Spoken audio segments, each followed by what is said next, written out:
For decades, Belarus was more than just a neighbor. It was one of Putin's closest allies, its partner in the so-called Union State. Belarus and Russia moved together, spoke together, they even wargamed together. That's why it was borderline unbelievable when Putin's longtime ally, the man who arguably knows him better than anyone else, Alexander Lukashenko, dropped a bombshell threat in a Russian interview. If Moscow thought it could annex Belarus without consequences, it's got another thing coming, and the Belarusian president made sure everyone knew it. Let's tell you all about it. In October 2024, Lukashenko gave an exclusive interview to Izvestia, a daily broadsheet publication that's described as the national newspaper of Russia. In this interview, the Belarusian president touched on many current political flashpoints, including the war in Ukraine, the fate of BRICS, and even his own presidency, which the West doesn't recognize as legitimate. However, the part of the interview that arguably made the most noise came when Lukashenko was asked about the union state between Russia and Belarus, its prospects and challenges. Lukashenko initially approached this question with a certain level of restraint, choosing his words carefully. He described the union state as a house that must be built from the foundation. He also made a reference to the two countries' shared century-old history and common fatherland, as he called it, from Brest to Vladivostok. The first hint at what was coming came when Lukashenko said that there were actually two states in the Union State, two sovereign states. The sovereign part was no accident. He continued emphasizing the importance of sovereignty for both nations. "We are dependent on each other, but we are still two separate countries," Lukashenko declared, emphasizing that no matter how deep the ties ran, they would not lose their national identities. And this wasn't just a diplomatic message. It was a direct rebuttal to any suggestion that Belarus should be absorbed into Russia. But Lukashenko's insistence on Belarus's sovereignty didn't stop there. He made it clear that Belarus wasn't a satellite state, as some might imagine, nor would it ever become one. He reminded the interviewers that Belarus had been the initiator of the Union State, dating back to Boris Yeltsin's time, and all this union aimed to do was foster deeper economic and defense cooperation, not erase any borders. The more Lukashenko continued, the more animated he became, shedding any pretense of diplomacy. Then he stopped, mincing words. "This isn't the Middle Ages, where you seize a territory, collect taxes, and all is well," he said. "The world has changed. It's different now." Lukashenko's frustration with the idea grew more apparent as he pressed on, insisting that the geopolitical realities of the 21st century couldn't be ignored. His tone grew sharper. Lukashenko referred to the notion of territorial expansion without devastating consequences as a stupid goal. And according to Lukashenko, neither he nor Putin are stupid people. He even pointed to Russia's ongoing war in Ukraine as a prime example of why such ambitions are misguided. "You can conquer today, but what comes next? Constant guerrilla warfare, terrorist attacks? There's simply no point in living in constant fear." Though he was talking about Russia's plans for Ukraine, it's abundantly clear that he also had Belarus in mind. If you're still skeptical that Lukashenko would publicly challenge Putin in such a bold manner, consider the following quotes. When discussing a formal integration into Russia, the Belarusian president declared that the idea was impossible and unrealistic. He then added, "I'm sorry to say, that would mean war." And there it is, a hard line drawn in the sand. A clear and public rejection of any further Russian expansion into Belarus. And Lukashenko's stance wasn't just a personal belief, it was backed by the people of Belarus. He firmly stated that no one had given him the mandate to pursue a closer union in the form of integration. Any move in that direction would be quashed by the Belarusian people, he affirmed, referring to those people as loyal, reliable, and honest. So for Lukashenko and his people, the sovereignty of Belarus is non-negotiable. His interview with Izvestia was a man sending a message to Moscow: respect Belarus's independence or face the consequences. Now, you might wonder where all this talk about Russia absorbing Belarus is even coming from. Is it just paranoia, or perhaps a just-in-case response to Russia's growing influence? Neither one exactly. There's something more concrete behind the talk of Russia absorbing Belarus. In fact, there's an official blueprint for it. In 2023, a leaked Russian document detailed Moscow's concrete plans to gradually absorb Belarus into its fold by 2030. That's just a few years down the road. The internal paper revealed Russia's long-term strategy for unifying the two countries, a strategy that's been a long time in the making. As far back as April 2021, Russia had already started positioning its forces near the Belarus-Ukraine border in what was seen as a precursor to the invasion of Ukraine. The plan was clear. Belarus was supposed to be the next in line after Ukraine fell. Of course, as we now know, this didn't happen. Ukraine is very much still standing. However, the leaked document further solidified suspicions that Russia's ambitions were far from limited to Ukraine. It wasn't just about taking back what Russia considered historically Russian lands. It was about reshaping borders and consolidating power under a new Russian empire. Interestingly, the strategy for Belarus mirrored Russia's plans for Ukraine, with Putin's invasion of subjugating both countries under Moscow's control. As one Western intelligence source pointed out, everything in the Kremlin's playbook for Belarus would have been executed once Ukraine was defeated and brought under Moscow's thumb. With this in mind, let's take a closer look at the playbook. Let's start with an important question. How do we even know about it? Well, the plan to absorb Belarus was leaked by an international consortium of journalists, with major outlets like Yahoo News and Germany's Süddeutsche Zeitung leading the charge. Ukraine's Kyiv Independent and the Belarusian Investigative Center were also involved. But these news organizations didn't just pull the information out of the ether, they went to great lengths to verify the authenticity of the document. They consulted analysts and experts who confirmed that the document was, indeed, legitimate. Even an unnamed Western official confirmed that the plan was prepared by the Presidential Directorate for Cross-Border Cooperation, a subdivision set up by Putin's administration back in 2018 specifically for strategies involving Belarus, Ukraine, and several other neighboring states. And when we say strategies, we mean finding ways to exert control over the neighboring countries. The Presidential Directorate is chaired by a high-ranking Kremlin official, Alexei Filatov, who directly reports to Dmitry Kozak, the Deputy Kremlin Chief of Staff. Filatov's team was given the monumental task of mapping out Russia's strategic goals for Belarus, Ukraine, Moldova, and the Baltic states, with contributions from the full range of Russia's power structures. This means that the leaked plan for Belarus wasn't a small-scale operation. According to sources, Russian intelligence services and the military had their hands all over this document. The Federal Security Service, or the FSB, the Foreign Intelligence Service, or the SVR, the General Staff of the Armed Forces, the Main Directorate of the General Staff, or the GRU, they all contributed. So we're talking about input from some of the highest levels of the Kremlin. The finalized plan was reportedly presented to Kozak in the fall of 2021, confirming that this wasn't just a vague idea, but a concrete strategy, years in the making. So what have the most brilliant minds from the Kremlin managed to come up with together? The 17-page internal paper essentially outlines a calculated, multi-pronged approach to bring Belarus into a so-called union state. According to the paper, the process isn't only political, it would also involve military, economic, and cultural integration, effectively ensuring Belarus becomes a satellite state under Moscow's complete influence. Now, the idea of a union state between Russia and Belarus is by no means new. As we've already mentioned, it dates back to the time of Yeltsin, the first president of the Russian Federation. The union state was first introduced as a concept in the mid-1990s and formalized by a treaty in 1999. However, it's never been fully realized. After Putin rose to power, the treaty largely languished on the shelf, where it stayed for nearly 2 decades. Then came the illegal annexation of Crimea in 2014. With Putin's increasing assertiveness in the region, the concept of a union state was also revived. Putin and Lukashenko signed agreements laying the groundwork for 28 integration programs, focusing on economic and military matters, but notably avoiding the sensitive issue of complete political fusion. Well, the leaked document picks up right where these arguments left off, pushing for a gradual but total absorption. The document is divided into 3 specific timelines: short-term by 2022, mid-term by 2025, and long-term by 2030. The 2022 goals were foundational, focusing on strengthening pro-Russian influence within Belarus's political, military, and societal structures. A key component was the creation of pro-Russian sentiments within both Belarus's political and military elites, as well as the general populace. Sounds familiar, right? Besides ramping up Russian influences, this document also underscores the importance of reducing nationalist and pro-Western forces in Belarus, a nod to Russia's long-standing concert with Belarusian sovereignty. To this end, the document also calls for constitutional reforms in Belarus to align more closely with Russian priorities, particularly in foreign and defense policies. These efforts culminated in Belarus's February 2022 referendum, which saw constitutional amendments that removed the country's neutrality status, among other things.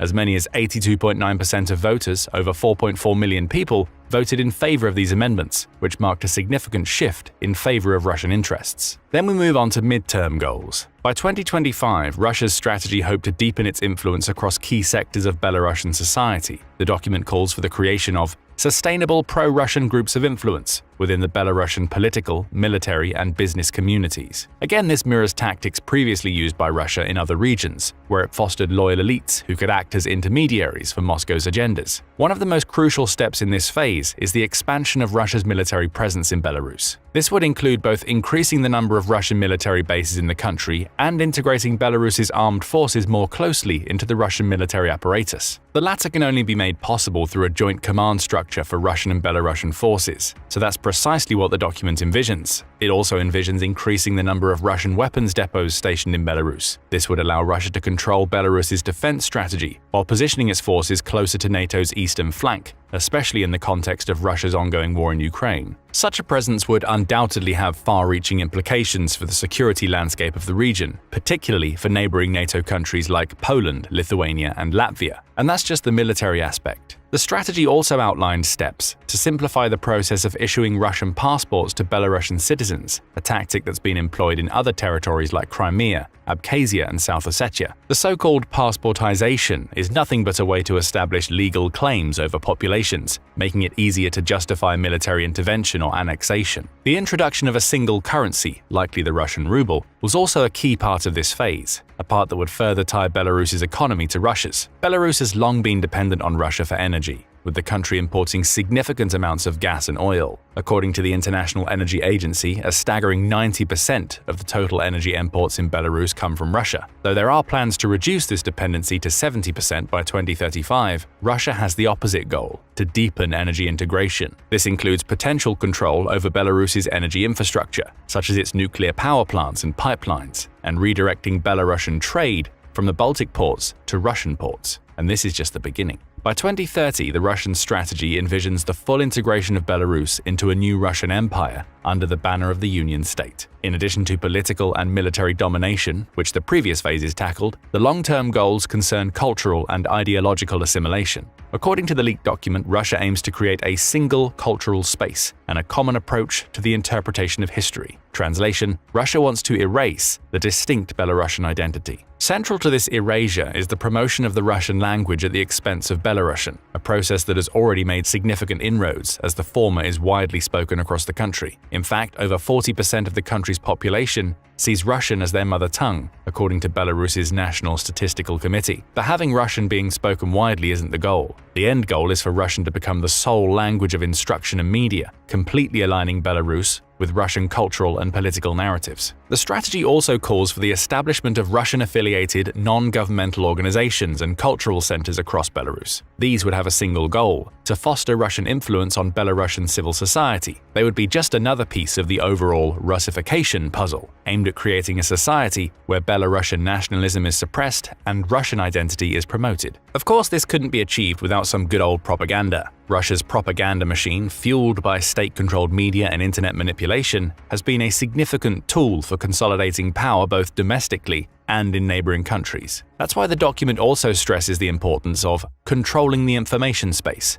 In practice, this would mean replacing independent or pro-Western voices with pro-Kremlin narratives that justify Belarus's gradual merger with Russia. The ultimate goal: reshape the public opinion entirely. If all these strategies were to come to fruition, Belarus would cease to exist as an independent state. It would be nothing more than the vassal of Moscow, subject to Putin's every whim. Russia would also become immediate neighbors with Lithuania and Poland in the east, which has serious implications for NATO and Europe altogether. So it goes without saying that no one outside the Russian borders is particularly thrilled about Moscow's plans. Once the internal document was made public, Svetlana Tikhanovskaya, the Belarusian opposition leader who lives in exile, slammed the idea of the Union State, labeling it a threat for the Belarusian people and Belarusian statehood. She added that such a state wouldn't be a union of equals, but a roadmap for the absorption of Belarus by Russia. And if such absorption were to happen, Belarus could bid farewell to any semblance of democracy, a path that Tikhanovskaya and other Belarusian opposition leaders have been fighting hard to secure. But what about Lukashenko? What was his reaction to the leaked document? Speaking with local journalists at a sporting event, the Belarusian president dismissed this report as an attempt to divide Russia and his country. However, he didn't deny the legitimacy of the document. In fact, he claimed that such a document might have been crafted 3 years ago by a group of people in Putin's administration. For his part, he reiterated that he sees Belarus as an independent and sovereign state. Now, was this reaction truthful, or was it merely a carefully orchestrated performance? The latter seems more plausible. After all, Lukashenko has been trying to balance his reliance on Putin with his insistence on Belarusian sovereignty for years. Before the war in Ukraine, Lukashenko would often push back against Russia, using rhetoric and minor policy shifts to emphasize Belarus's independence. He managed to position Belarus as a unique bridge between Russia and the West, sometimes leveraging this status for economic concessions from Moscow. but the events of 2020 changed everything. Lukashenko's contested re-election led to widespread protests and condemnation from the West. As a result, Lukashenko found himself politically isolated and dependent on Putin's support to maintain his grip on power. As Sikhanovskaya remarked, "If it were not for Putin, Lukashenko would not have survived." This reliance translated into a gradual erosion of Belarusian autonomy, with Russia beginning to assert more control over Belarus's political and economic spheres. At the same time, Belarus stopped balancing Western and Russian interests and became a full-on Russian ally. This allyship became increasingly evident as tensions escalated with Ukraine. Russia deployed troops in Belarus for joint military drills, but these troops lingered past their scheduled departure date. In hindsight, this was a clear indication of Belarus's role in Russian strategic planning for the invasion. As tensions with Ukraine continue to grow, Belarus's value to Moscow took on a new dimension. You see, from the Belarus-Ukraine border, it's a mere 140 miles to reach Ukraine's capital. This geographical proximity to Kyiv offered a direct and strategically advantageous route for any potential military incursions. Russian troops, aircraft, and heavy artillery positioned in Belarus send a clear message about Moscow's intention to use this route, and that's precisely what it did. When Russia invaded Ukraine in February 2022, Belarus became an essential launchpad, giving Russian forces easy access to Kyiv from the north. This also made Belarus a de facto participant in the war. Missile systems were stationed in Belarus, firing into Ukrainian territory. Air bases supported Russian aerial sorties. Belarusian infrastructure served as a supply route for Russian soldiers. In other words, Belarus was all in. Well, almost all in. You see, Lukashenko refrained from directly deploying Belarusian troops to Ukraine, likely aware that this move could destabilize his rule. Why? Because popular sentiment in Belarus wasn't in favor of direct involvement in Ukraine, and the Belarusian population made this fact well known. There were numerous instances of sabotage against Belarusian infrastructure, such as over 80 attacks on railway lines used by Russian forces since April 2022, which reminded Lukashenko that the public wasn't unanimously behind him in supporting Russia. Lukashenko seemingly heard this message loud and clear, and his rhetoric reflected it. He repeatedly assured Belarusians that the nation would only engage in self-defense if attacked. He stuck to his promise even when Putin started demanding Belarusian soldiers, repeatedly delaying any formal commitment to join the fight. By 2023, however, Belarus's dependency on Russia deepened even further. Following the 2022 referendum that removed Belarus's nuclear-free status, Putin announced plans to station tactical nuclear weapons in Belarus, marking a significant escalation. Russian ambassador to Belarus Boris Gryzlov later confirmed that these weapons would be stationed in western Belarus, close to NATO borders, heightening tensions in the region. This move was also seen as a definitive signal that Belarus has relinquished any pretense of neutrality. Some Western analysts went as far as declaring Belarus a puppet state under Russian influence. However, Lukashenko did send periodic signals that he preferred to avoid direct involvement in the conflict, and we aren't just talking about refusing to send the Belarusian troops. For instance, when a Ukrainian missile accidentally landed in Belarus in December 2022, the country's state media remained quiet on the incident. In other words, they chose not to escalate tensions despite being handed a prime opportunity to frame it as an attack and retaliate. However, Lukashenko's rhetoric didn't change. In February 2023, he stated that Belarus would join Russia in fighting if Belarusian territory were invaded.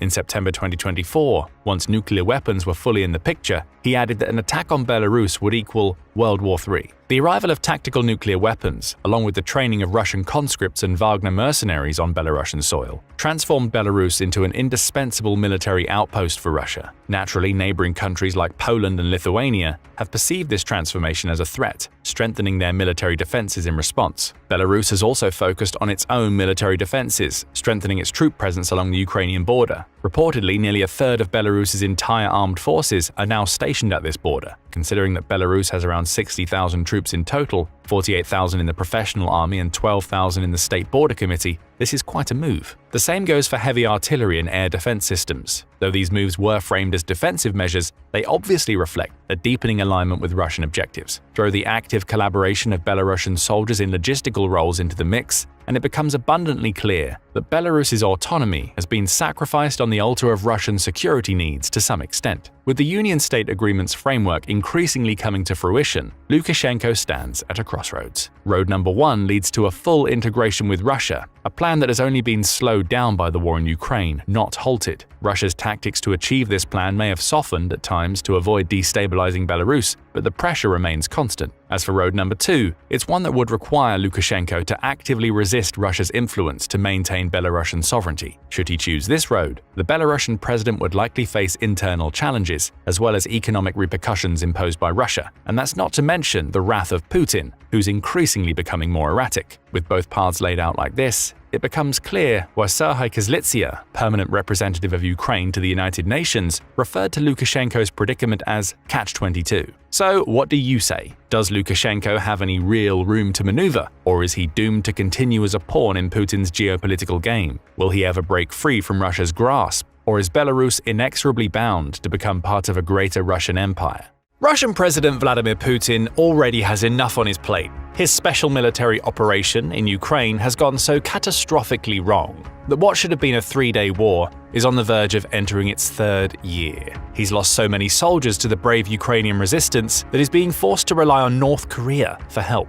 Over 10,000 North Korean soldiers are set to enter the Kursk Oblast to fight against Ukraine in a move that puts Putin in North Korean leader Kim Jong-un's pocket. And while he's dealing with all of that, Putin has another problem on his hands: a blood feud within the Russian Federation. This feud is so catastrophic for Putin that it may lead to the collapse of the empire he's so desperately trying to build to secure his legacy. And why? Because it's a Chechen warlord who's instigated the feud, a Putin ally who's lit a tinderbox that could result in several countries under Russian control tearing themselves apart as the carefully created and Russian-favoring Chechen power structure collapses. But what does all of this mean for Putin and his grand plans of building an empire that restores Russia to the glory days of the Soviet era? How has he ended up embroiled in the terrible consequences of a blood feud? And does all this mean that Chechnya, so long a Russian-controlled territory, is finally falling out of his grasp? We answer all those questions in this video, but first we need to explore the context behind the blood feud and explain Russia's complicated history with Chechnya. According to the BBC, it all started in 1858. That's when Russia, after facing down decades of violent resistance from ethnic Chechens, finally managed to conquer Chechnya.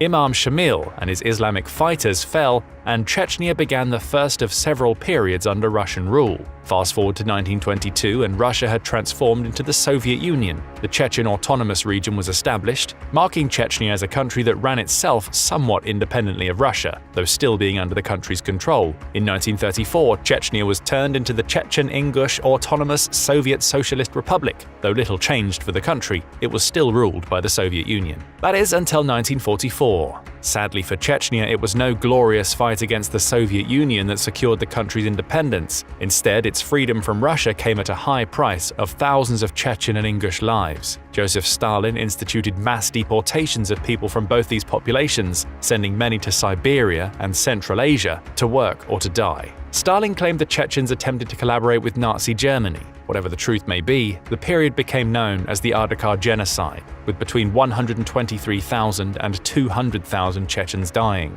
up to a third of the country's population. Chechnya wasn't free, but it was turned into a shadow of its former self. Russia still controlled the territory, even through the mass deportations. But things changed in 1957, when the new Soviet leader Nikita Khrushchev welcomed the deported Chechens back to their homeland and remade the Chechen-Ingush Autonomous Soviet Socialist Republic. The tiny country at least started to get some semblance of itself back, after nearly being destroyed by Stalin. Chechnya stayed under the Soviet yoke until the 1991 collapse of the Soviet Union, after which it almost immediately declared its independence from Russia. The Chechen Republic of Ichkeria, often known simply as Ichkeria, was founded in the same year as the Soviet Union's collapse. However, Russia would not allow Ichkeria to stay independent. In 1994, the First Chechen War began, with Russia ultimately losing. Still, the country did plenty of damage to Chechnya. Moscow sent soldiers to destroy the growing independence movement in the country, with the BBC reporting that up to 100,000 Chechens, some of them being civilians, died in a war that lasted for 20 months. Russia may not have come out on top during that war, but violence between it and Chechnya continued throughout the 90s. Though ceasefires were announced and peace treaties were signed, Chechen fighters continued to clash with their Russian captors. Ichkeria began funding and supporting Islamic terrorist groups, such as the Rayada Salikin Reconnaissance and the Special Purpose Islamic Regiment.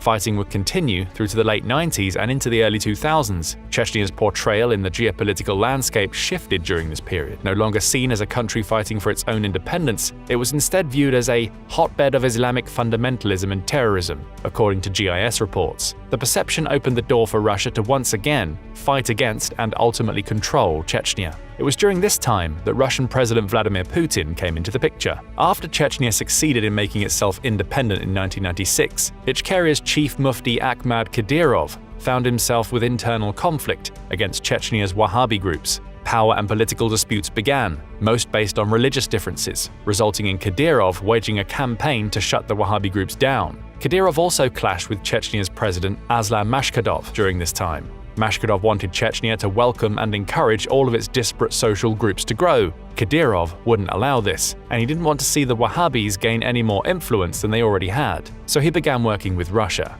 The Second Chechen War officially began in August 1999, with Kadyrov playing a huge role. He destroyed Wahhabi rule in northern Chechnya, providing Russia with a pathway into the country. He also encouraged his fellow Chechens not to fight against the invading Russians. Vladimir Putin had become Russia's prime minister by this point, and was preparing to assume power as the country's president. The Second Chechen War gave him the perfect opportunity to strengthen his authority and build his image as the strongman of Russia's political landscape. Allying with Kadyrov, Putin began a ground offensive that resulted in the country occupying most of Chechnya throughout the 2000s. Kadyrov was the ultimate victor of this conflict, at least within Chechnya. His alliance with Putin had seen Russia's president promise that Moscow would finance Chechnya's budget while guaranteeing Kadyrov's power, all in return for Kadyrov maintaining stability in the region. In other words, if Kadyrov did what Russia wanted, he would stay in power. Except it didn't work out that way. Akhmad Kadyrov became president of the Chechen Republic in October 2003, while the Second Chechen War was still ongoing and large-scale military operations were winding down.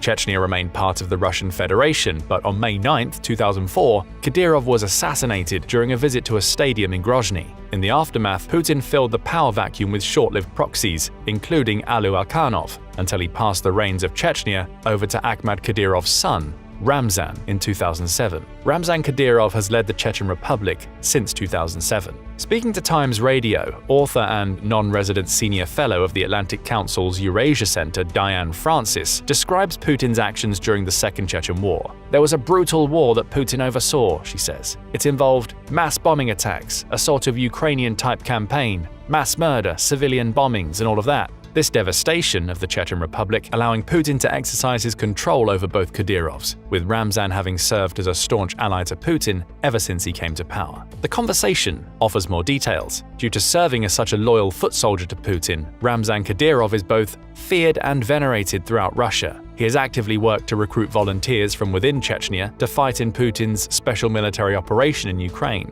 He has also been quick to quell any hint of rebellion in his territory, as he did in October 2023 by authorizing Chechnya's police force to shoot to kill pro-Palestinian protesters in the country's streets. The great irony of this is that Kadyrov supports Palestine's cause, but the riots that resulted from these protests represented a small threat to his power. His ideals and his actions do not line up, with Kadyrov showing that maintaining his power is far more important to him than supporting causes. The takeaway from all of this is that Chechnya has a long and bloody history with Russia. It has spent most of the last 170 years under Russian rule, dealing with ethnic cleansing and multiple wars in the process. Today, Chechnya is ruled by a dictator, supported by the Kremlin, who has done an excellent job of ensuring his small country serves Russia. All seemed to be going fine for Putin, but he failed to account for one thing. Not all within the Russian Federation support Ramzan Kadyrov and his regime. The Chechen warlord may have been a loyal foot soldier to Putin since 2007. However, an incident in October 2024 has led to Kadyrov swearing a blood feud against some of Putin's other allies that may lead to Russia's leader losing his grip on a country that he's controlled for most of his reign.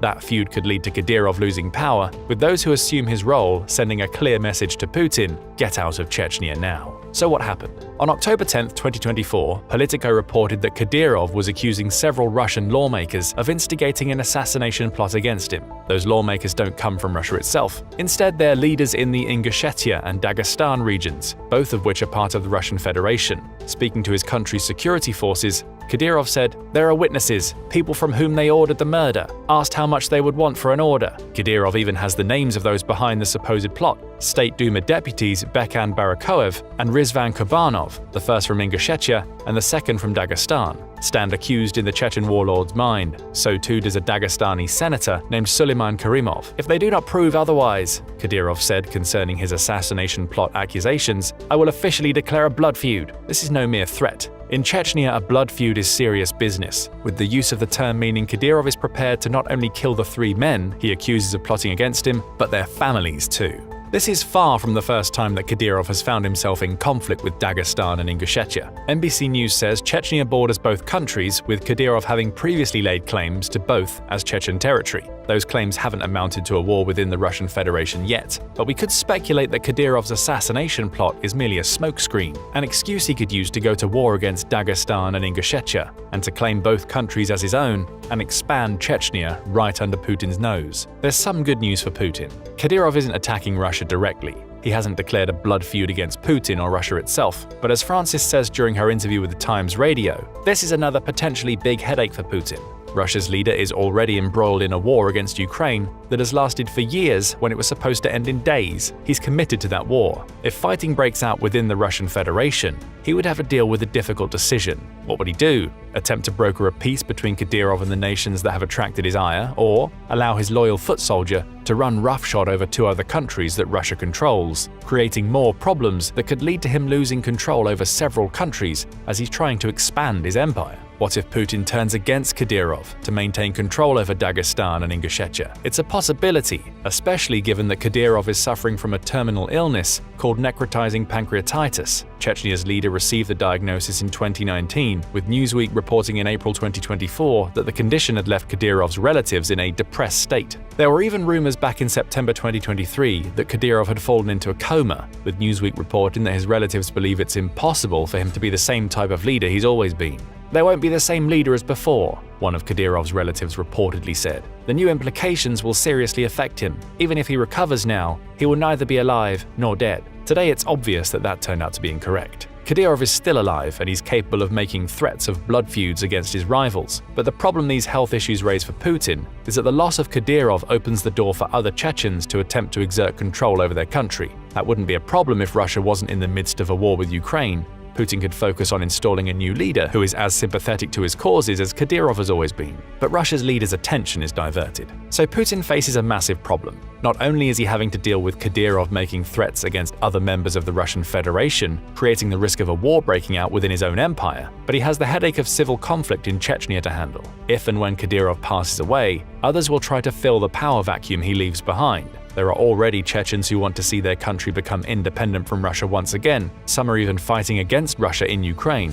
NPR reported on at least one Chechen battalion of several hundred fighters joining Ukraine to battle Russia and the Chechens Kadyrov sent to support Putin back in September 2022. Those separatists could force their way into power if a combination of Kadyrov's blood feud and ill health led to his death. They may also do the same if Putin decides to cut ties with Chechnya's leader rather than allow him to wage war against Dagestan and Ingushetia. Again, another problem emerges for Putin. Without Kadyrov, Russia's leader faces the prospect of losing his grip on Chechnya. Groups fighting for independence could gain more power, and if they do, they'll send a clear message to Putin: we want you out of Chechnya. So we come to the most important question we'll ask in this video. What does Kadyrov's blood feud declaration really mean for Putin? Diane Francis has some thoughts. She says Kadyrov's blood feud has resulted in him picking fights with other ethnic minorities inside his country, but that came from other republics with different ethnic groups in the northern Caucasus region that's part of the Russian Federation. Francis believes that leaves Putin staring down the possibility of a mini-civil war inside Chechnya. Worse yet for Putin, the blood feud could spark the consolidation of other ethnic groups who, unlike Kadyrov, don't benefit from Russia. That's a key point. Kadyrov's allegiance to Putin has allowed Chechnya's leader to maintain full control over his country.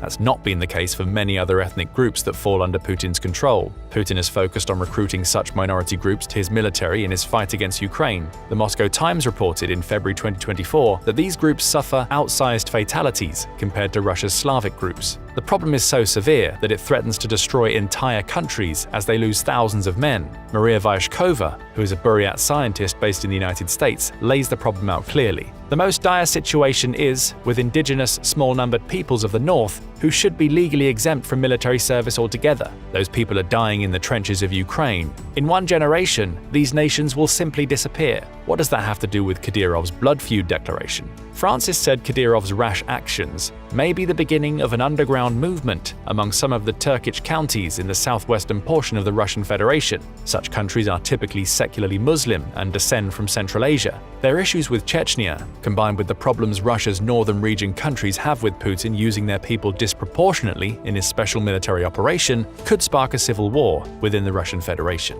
Worse yet for Putin, rebel factions inside Chechnya would make it much harder for Kadyrov to fight against the ethnic groups he's angered. Dagestan and Ingushetia would fight back. The repressed ethnic groups in Chechnya may rise against their Putin-sponsored leader. Russia faces a situation where its own state-led suppression of ethnic minorities may come back to bite it, all because Kadyrov has declared a blood feud over an assassination plot that may not even exist. That war could lead to the Russian-friendly leader being booted from Chechnya forever. Therein lies another problem for Putin. Chechnya under Kadyrov has been one of his biggest allies during the Ukraine war. Losing Chechnya over Kadyrov's blood feud declaration would mean losing that ally, and Putin has been relying on Chechnya throughout the war. In November 2023, Reuters reported that Kadyrov was ready to send around 3,000 of his elite fighters into Ukraine to supplement Putin's ailing forces. Those 3,000 would be on top of the 26,000 Chechnya had sent up to that point. They have the best equipment and modern weapons, Kadyrov said at the time, while pointing out that his soldiers were highly combative and very motivated to achieve results. It's worth noting that the true number of Chechen soldiers in Ukraine isn't independently verified. Plus, as mentioned earlier, some within Chechnya have even joined up with Ukraine to fight against Putin. Still, it's clear that Chechnya is a vital ally to Putin. The country may even be more important than Reuters realized. May 2024 saw the New Voice of Ukraine, or NVU, publish a piece about a British Ministry of Defense intelligence report published on X. That report claimed that Chechnya's special forces made up the main task force pushing against Ukraine on the front lines. Furthermore, fighters from Chechnya also occupy important positions in the rear lines, especially when it comes to coordinating logistics for the Russian soldiers. Kadyrov has also been key in training Russian special forces, the report claims. Around 42,000 Russians have cycled through the Russian Special Forces University based in Gudemez, Chechnya, since 2022. Granted, there are questions about the quality of that training. NVU says the Russians heading into Chechnya may only receive 10 days of instruction before being sent into Ukraine, suggesting they aren't as skilled as Russia would like the world to believe. So we see that Chechnya isn't simply supplying cannon fodder for Putin to feed his meat grinder. The Chechen troops Russia's leader receives are among the country's best. They're coordinating frontline assaults. They're working in the rear lines to keep equipment flowing to soldiers fighting against Ukraine. And in the Russian Special Forces University, Putin has a through line to more Special Forces fighters, albeit soldiers that may not be particularly well trained. All of that goes away if Kadyrov focuses on his blood feud. He'll naturally need to boost his own army to fight against Dagestan and Ingushetia. That could mean pulling Chechen soldiers out of Ukraine, leaving Putin's frontline forces far less organized. Those soldiers may also have to fight against rebels inside Chechnya. Should Kadyrov lose the fight or pass away due to his severe illness, the odds are that Putin loses Chechnya. Those soldiers Kadyrov withdrew would never come back, and Putin would be severely weakened as he attempts to complete his special military operation in Ukraine. And it gets worse for Russia's leader. He can likely see all of these issues coming in the wake of the blood feud declaration, but he wouldn't be able to do a thing to prevent Chechnya from ending up independent of the Russian Federation. Moscow simply can't control the conflict that Kadyrov is creating. That's according to Diane Francis. Some of the political analysts close to the Kremlin, they say that Moscow doesn't necessarily have the ability to extinguish or to control this conflict, she tells the Times Radio. And she's not wrong. Russia has already lost around 700,000 people to death or injury in Ukraine. Russia's manpower shortage is so bad that Putin is having to rely on North Korea to send troops to help him retake Kursk after Ukraine invaded the oblast in August. Putin simply doesn't have enough people to send to Chechnya and the surrounding countries to handle a civil war within the Russian Federation. Instead, he may be forced to sit back and watch, allowing the war to play out. And if Kadyrov loses, Putin potentially sees his grip on Chechnya loosen to the point where the country is ready to once again fight against Russia for independence. The most damaging thing for Putin, according to Francis, is that what's happening between Chechnya and its bordering nations is merely a microcosm of increasing anti-Russian sentiment. You're seeing more protests happen here and there, she says. Granted, Kadyrov isn't leading an anti-Putin protest. He's still a Russian ally, but what he is doing is consolidating his power in an area that's going to spark dissent and dislike from other ethnic groups, says Francis. It's a tinderbox, she adds. When Kadyrov made his blood feud declaration, he was trying to intimidate his enemies inside the Russian Federation. But what's really happened is that he's fed into a growing anti-Russia sentiment among ethnic minorities within that federation and inside Chechnya itself. The Chechen dictator, who is already in ill health, has opened up Pandora's box. Worst of all, he can't rely on Putin to come to his rescue when Russia's leader is so focused on Ukraine. Civil war is brewing inside the Russian Federation. If Putin isn't careful, that war could lead to an independent Chechnya, the loss of one of his closest allies, and more fighting against minority ethnic groups while he's trying to take Ukraine. But what do you think about Kadyrov and his blood feud? Could it lead to Chechen independence due to the enemies that Kadyrov has made? Or does Putin have more tricks up his sleeve that will allow him to maintain control inside the Russian Federation, be it directly or through proxy leaders? In a stunning move that has left Moscow reeling, Sweden has delivered a crippling blow to Russian forces, shifting the tides of the conflict in Ukraine. This unprecedented aid package from Sweden, NATO's newest member, marks a historic departure from its traditional stance of neutrality. What secret strategies and cutting-edge technologies has Sweden unveiled to support Ukraine? How will this affect the balance of power in the region? Let's delve into the dramatic developments that have sent shockwaves through the Kremlin and bolstered Ukraine's fight for freedom. On May 29th, Sweden announced its 16th aid package to Ukraine. Tellingly, this was primarily a military rather than an economic or humanitarian aid package. It is designed to create Russian casualties, which would have been unthinkable for Sweden a few years ago. Such aid is a departure from Sweden's traditional foreign policy. Until Putin decided to invade Ukraine, Stockholm observed a policy of neutrality dating back to the Napoleonic Wars. The last time Sweden entered a conflict was in the Swedish-Norwegian War of 1814. The Swedish public widely supported their country's neutrality, and it was maintained during both world wars. As late as 2012, only 17% of Swedes expressed support for joining NATO. By 2021, the number increased to 46%. But Sweden was always wary of the threat from Russia. The two countries fought the long and bitter Great Northern War in the early 18th century over influence in the Baltic Sea. Sweden lost the conflict and has been on guard against Russia ever since. As early as 1904, Sweden was patrolling the Baltic with submarines to protect its coastline. That mission has given it more underwater experience in the Baltic than any other nation. The Gripen fighter was designed specifically to counter the threat from Russia. Even its radar system is designed to let it look toward Russian territory without flying in its direction. Fear of potential Russian aggression has entered Swedish cultural consciousness. Some of the older locals on Gotland Island, one of the most important locations in the Baltic and the likeliest place in Sweden that Russia would attack, reported in 2015 that they would hear stories from their parents warning that if they failed to finish their dinners, the Russians would get them. Back then, people on the island were divided over whether Swedish military should increase their presence there. No such divisions exist today. Putin's decision to invade Ukraine reawakened historical nightmares among the Swedish public and policymakers in Stockholm. Sweden announced its intention to join NATO a few months later and quickly became a partner to help Ukraine fend off the invasion.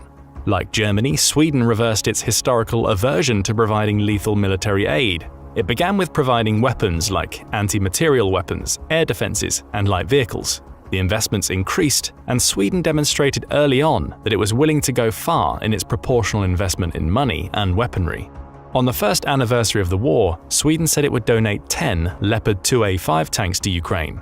Sweden's latest aid package is worth $1.23 billion. To put that into perspective, Sweden's total military spending in 2023 was $8.75 billion. Meanwhile, Sweden's total aid to Ukraine amounts to a little over $4 billion over the course of 16 packages since the invasion started. Such a proportionally large expenditure demonstrates Stockholm's threat perception. Russia's recent successes have required Stockholm to step up its spending even more. The pace of Sweden's separate aid packages also reflects Stockholm's wariness, as several have been passed in the last few months, and they have significantly increased in size.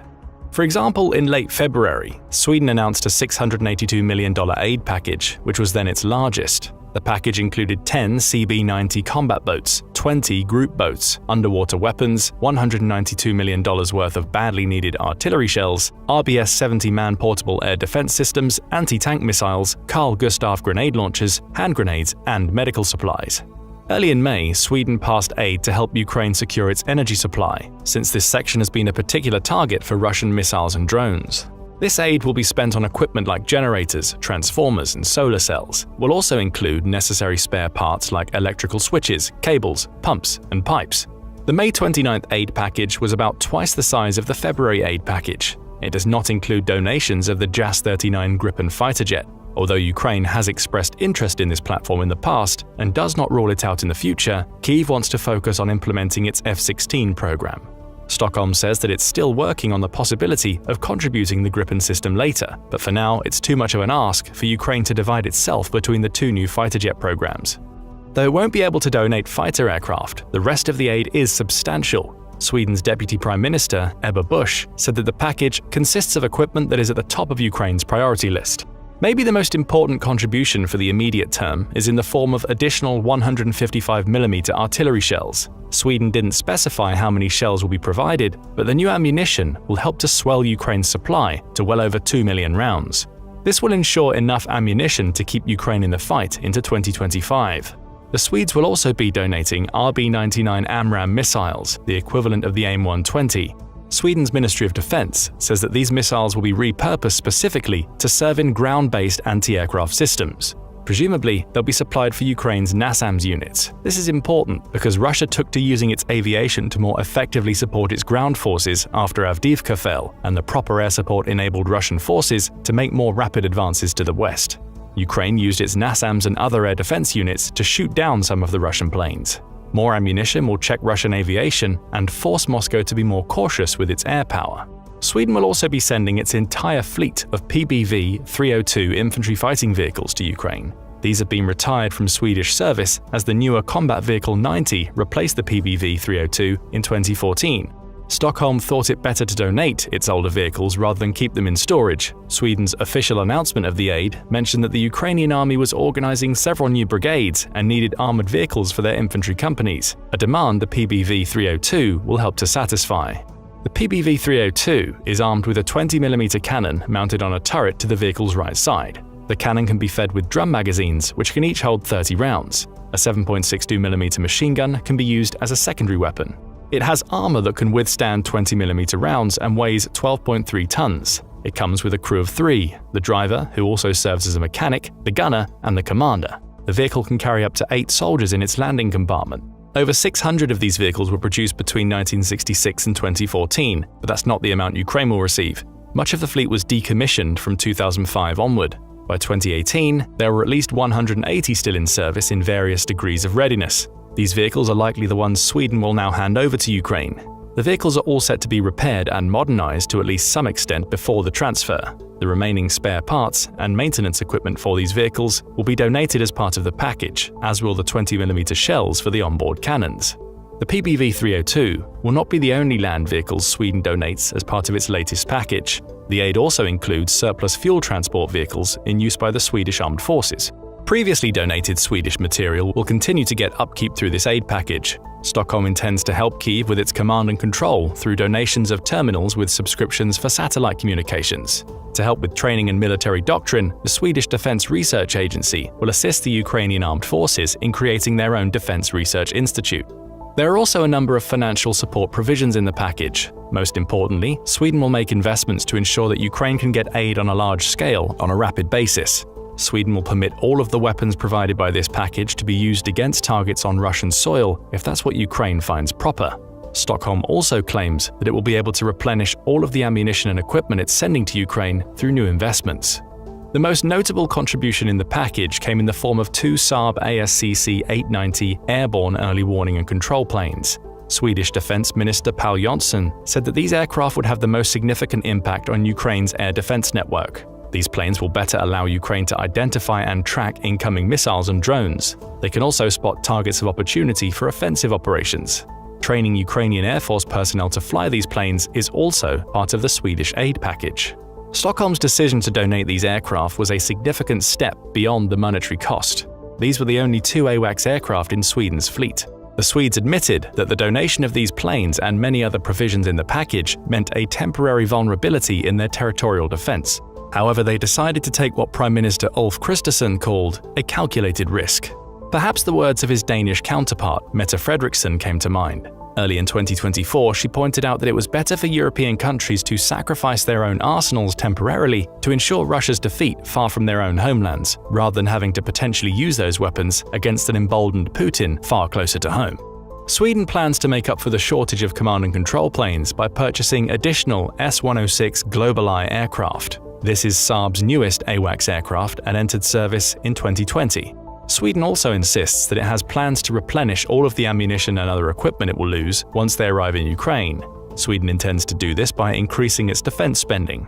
In September 2023, Stockholm announced its intention to increase its military budget by 28% for 2024. Additional increases will come in 2025 and 26. These increases will put Sweden over the NATO target of spending 2% of GDP on defense by appropriations. The budget increases will also likely make Sweden an enduring and reliable partner for Ukraine. Stockholm has indeed already announced that its partnership with Ukraine will be for the long haul. On May 23rd, Prime Minister Kristersson said that Sweden will be providing Ukraine with $7 billion in aid over the course of 3 years to repel the invasion. The package released to Ukraine the following week was only the first of multiple packages to come, and those packages will likely get bigger as time goes on. Thanks to the increases in Sweden's military budget over the coming years, the country will be in position to deliver on this planned aid. The Ministry of Defense officially announced major planned investments in artillery systems and transport aircraft as part of the domestic defense spending program. These investments will put Sweden in a position to produce and deliver the weapons and ammunition Ukraine needs in the coming years. But how does Sweden's recent and coming aid impact Ukraine's ability to win the war of attrition? In December 2023, a report by the Estonian Ministry of Defense indicated that Ukraine could win the war in 2025 if it killed or maimed 100,000 Russian troops in 2024. While Russia has the ability to call many more soldiers than that to its colors, these people need to be trained properly and then assigned to a cohesive unit if they are to be effective on the battlefield. These units would quickly suffer casualties, creating even more demand for manpower that would in turn send troops to the front with even less training. It will be a vicious cycle that Russia, even with its much greater amount of available manpower than Ukraine, would not be capable of meeting. The Estonians estimated that if Ukraine met the 100,000 benchmark, it could reduce Russian training capacity to 80,000 properly trained troops per year. The rest would be ineffective cannon fodder. Sweden's donation, especially with the new artillery shells, will help Ukraine to achieve this objective. Since Ukraine killed or maimed an average of 172,000 Russian troops in each of the first 2 years of the war, this seems like it will be achievable, particularly with help from countries like Sweden. There is another side to this equation though. Ukraine must minimize its own losses, and that's where Sweden's recent aid package might make the most impact in the long run. Estonia's Ministry of Defense said that it was just as important to level up the training Ukrainian troops received from their Western allies. Over 100,000 Ukrainian troops have been trained by their Western allies since the war began. The training is not equal though. While most Western militaries have basic training courses that take 10 weeks and then several months for more specialized tasks like demolition or sniping, most of the Ukrainian troops in the war have had only 5-week courses. Ukrainian troops have also sometimes complained that they have received improper training from their NATO allies, which have been influenced too heavily by the war on terror rather than the high-intensity state-based warfare that's taking place in Ukraine. This lack of adequate training has also ensured that Ukraine suffered about 200,000 casualties in the first 2 years of the war. Of particular importance is better training for Ukraine's officers. The Estonians recommended that foreign trainers should subject Ukrainian staff officers to a 10-week intensive training course. That way, Ukraine will be able to conduct proper operations at the brigade level. The current Ukrainian military can't do this at the moment, which is why most operations in the war have taken place at the platoon or company level. This approach to warfare has helped to keep Ukrainian armed forces nimble, but it's also had severe limitations. The Estonian Ministry of Defense pointed out these limitations. The effective span of control of a brigade for offensive operations is therefore approximately 2 companies. The result is that the Ukrainian military plans and executes operations with a horizon of exploitation limited to approximately 1,200 meters. This assessment may have been one of the more understated reasons why the offensive in Zaporizhzhia last year failed, even though Ukraine was able to penetrate 2 of Russia's formidable defensive lines there. It could not translate those gains into a bigger breakthrough because of Russian mines and improved artillery fire, but also because it simply could not effectively use the necessary amount of troops to conduct operations at the level required. Russia was able to summon reinforcements with helicopter support that halted the momentum of Ukraine's troops. Being able to bring more of them forward in a cohesive operation could have made the difference in generating the necessary momentum. Unfortunately for Kyiv, this was not available, but Sweden might be starting to change that. Sweden's assistance in creating a defense research institute for Ukraine could help with training its staff officers, preventing casualties, and ensuring more comprehensive operations at the brigade level, although this will take time to see results. It is time that Putin thinks he has on his side, but Sweden's coming aid sends the message that he might be wrong. Ukraine is well on the way to killing or maiming 100,000 Russians this year, even though its forces may have been slowly giving ground. The end of Ukraine's shell hunger, partially with the ammunition Sweden is set to deliver, will help ensure Ukraine stays in the fight for the war of attrition and can get past the contentious American presidential election. Sweden has emerged from over 200 years of military neutrality with surprising speed, and while there may be doubts about the feasibility of continuing to aid Ukraine in the United States, in Sweden there are none. Sweden doesn't have the luxury of an ocean to separate it from its old enemy. For Stockholm, it's better to defeat Russia on foreign soil than potentially need to defeat it on soil or in waters close to home. Even proportionally large investments and temporary depletion of domestic arsenals have not dissuaded Sweden's leaders from this opinion. Putin may hope that many of the countries that now oppose him will become exhausted with Ukraine over time and lose interest in continuing the effort. For deep historical reasons, Sweden is unlikely to be one of those countries, and that's important because it might be proportionally small, but it has a strong defense industry. It will also look bad if Sweden, the newest member of NATO and also one of its smaller participants, were to continue supporting Ukraine at significant cost to itself while the others did nothing. Sweden's support helps to ensure a broader European effort that could continue onward even if American aid falters. Sweden's historic decision to step up and deliver a significant blow to Russia through its aid packages marks a new chapter in the conflict. As NATO's newest member, Sweden's support highlights the unwavering commitment of Ukraine's allies to ensure regional stability and security. What impact will Sweden's aid have on the war dynamics? Only time will tell, but one thing is certain: Ukraine is not alone in its fight for freedom. What do you think of the support Sweden has lent to Ukraine throughout the war, and how will it affect Kyiv's ability to win the war of attrition? Spain has had enough. After watching from the sidelines while the West armed Ukraine, Spain has finally decided to take action, and it's sending a brutal message to Russian President Vladimir Putin: get out of Ukraine. This isn't just a routine arms delivery. Spain's new aid package is packed with weapons designed to crush Russian forces and push them back once and for all. The Kremlin is reeling, and Putin's plans are in serious danger. Spain's move could be the tipping point that turns the tide of the war, pushing Putin's invasion to the brink of collapse. In this video, we reveal what Spain is sending and how it's going to help Ukraine deliver a crushing blow to Putin's ambitions. Let's get into it. On March 24, 2024, the Defense Post reported on Spain's announcement that it intended to send 19 of its Leopard 2A4 tanks to Ukraine by September of the same year. The tanks wouldn't simply be pulled out of storage and shipped over. Instead, Spain said it would contact General Dynamics European Land Systems to complete full commissioning services on every tank, giving each Leopard a full overhaul while replacing any defective parts to ensure each tank's systems were fully operational by the time they reached Ukraine. The delivery would be the second Spain would send to Ukraine. The first came in 2023, with Spain donating 6 of its Leopard tanks. With this second batch, Spain would more than quadruple its tank support for Ukraine. Still, as impressive as this announcement was, it represented a fairly small amount of aid being delivered to Ukraine. Almost 20 Leopard 2A4 tanks would certainly be useful from a defensive standpoint, but they wouldn't be enough to help Ukraine turn the tide against the Russian forces that were making a heavy push in Donetsk. But more was to come. 2 months later, on May 27th, Spain decided to double down on this initial show of support. The country's Prime Minister Pedro Sanchez sat down with Ukrainian President Volodymyr Zelensky to sign an agreement that would see Spain deliver an impressive €1 billion in aid, roughly translated into $1.08 billion, as part of a pact that sees Spain ally itself with Ukraine for the next decade. It's more important than ever to redouble our support, claimed Sanchez in a press conference following the signing. According to the agreement in question, Spain claims it will provide modern military equipment for ground, sea, aerial, and other uses based on Ukraine's key capacity needs at the time. Interestingly, Spain has also agreed to help Ukraine protect its maritime food export routes, ensuring the country can continue to be the breadbasket of Europe without fear of Russian interference preventing it from shipping through the Black Sea. The question from there was, where would the $1.08 billion be spent? Newsweek offered some answers in a May 27th article, in which it detailed the various weapon systems Spain had committed to delivering. The 19 Leopard tanks pledged to Ukraine back in March were part of that list, as were a dozen of the powerful Patriot anti-aircraft missile systems that Ukraine has been using so well to keep Russia's aerial bombardments at bay.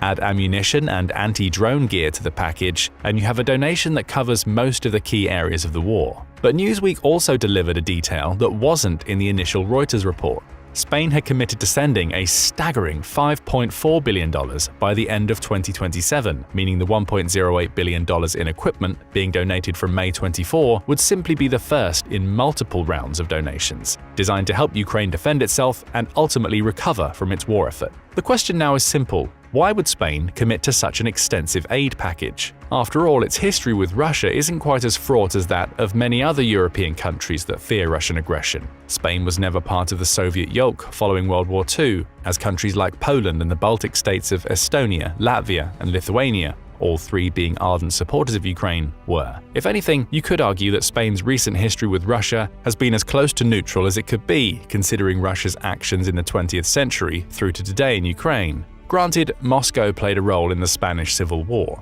The Soviet Union offered active support to Spain's Republican factions at the time, sending military advisors, weapons, and volunteer soldiers in exchange for gold drawn out of the Bank of Spain's reserves. However, Spain would eventually come to laud those Soviet volunteers. A monument to them was erected in Madrid in 1989, listing the names of 182 Russian combatants killed during the Civil War. There was just one problem. The Republicans lost the Spanish Civil War to the Nationalists in 1939, meaning all of the Soviet support was for naught. Now under Franco, Spain became an enemy to Russia, with Spain's Blue Division of volunteers fighting against the Soviet Red Army on the Eastern Front for a short period until Franco decided enough was enough. He withdrew the Spanish soldiers, with Spain going on to remain neutral for the rest of World War II. So conflict existed, but Spain and the Soviet Union tended to essentially stay away from one another following World War II.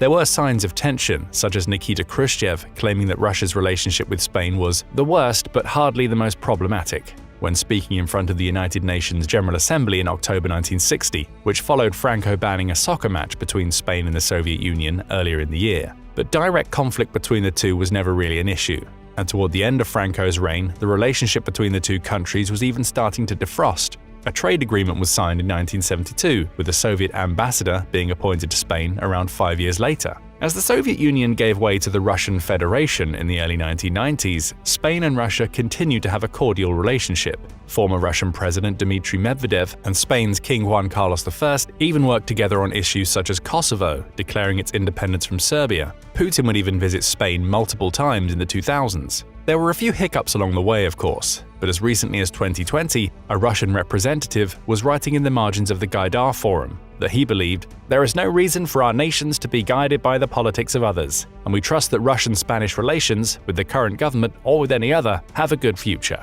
Then came February 2022, and a true test of that statement. Russia invaded Ukraine, putting all of Europe on notice. Putin was no longer interested in playing politics or being diplomatic. He was going to take what he wanted by force. And like most other European countries, Spain took this action as a direct threat, which has resulted in any true diplomatic ties between Russia and Spain going up in smoke. If you need any evidence of that, you only need to refer to the comments made by Spain's defense minister, Margarita Robles, in March 2024, the same month in which Spain committed its 19 Leopard tanks. Speaking to the Spanish newspaper La Vanguardia, Robles said the situation with Russia was extremely complex, while making sure to point out something that is likely on every Spanish mind: right now, a ballistic missile could easily reach Spain from Russia. She continued, calling the threat that Russia poses to the countries that neighbor Ukraine total and absolute. Many of those countries, such as the Baltic states we mentioned earlier, are also NATO members, as is Spain. Reading between the lines of this comment, Robles is clearly stating that any threat to these NATO member countries is also a threat to Spain, not least because Article 5 of the NATO Charter provides that all members of the alliance would come to the aid of any other member state should one be subject to an armed attack.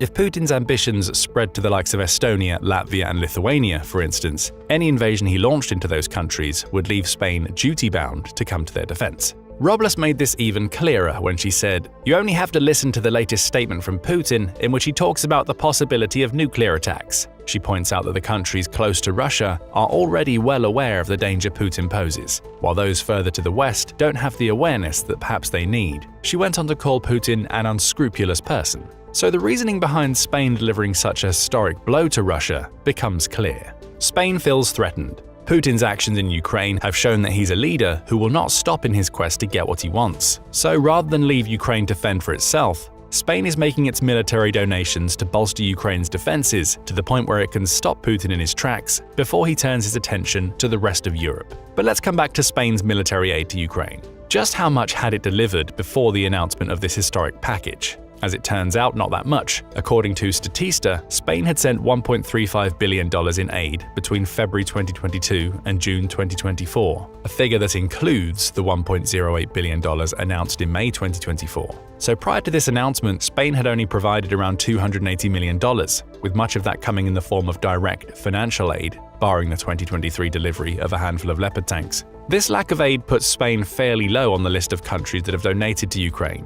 It ranks 17th on the list, well behind other major European powers such as Germany and the United Kingdom, which have both cracked or come close to cracking the $15 billion mark. Granted, Spain is a member of the European Union or EU, and various EU institutions have donated $43.67 billion since the war began. Spain could argue that it will have donated via those institutions, but the fact remains that up until 2024, it had been one of the few major powers not to make an extensive commitment to Ukraine.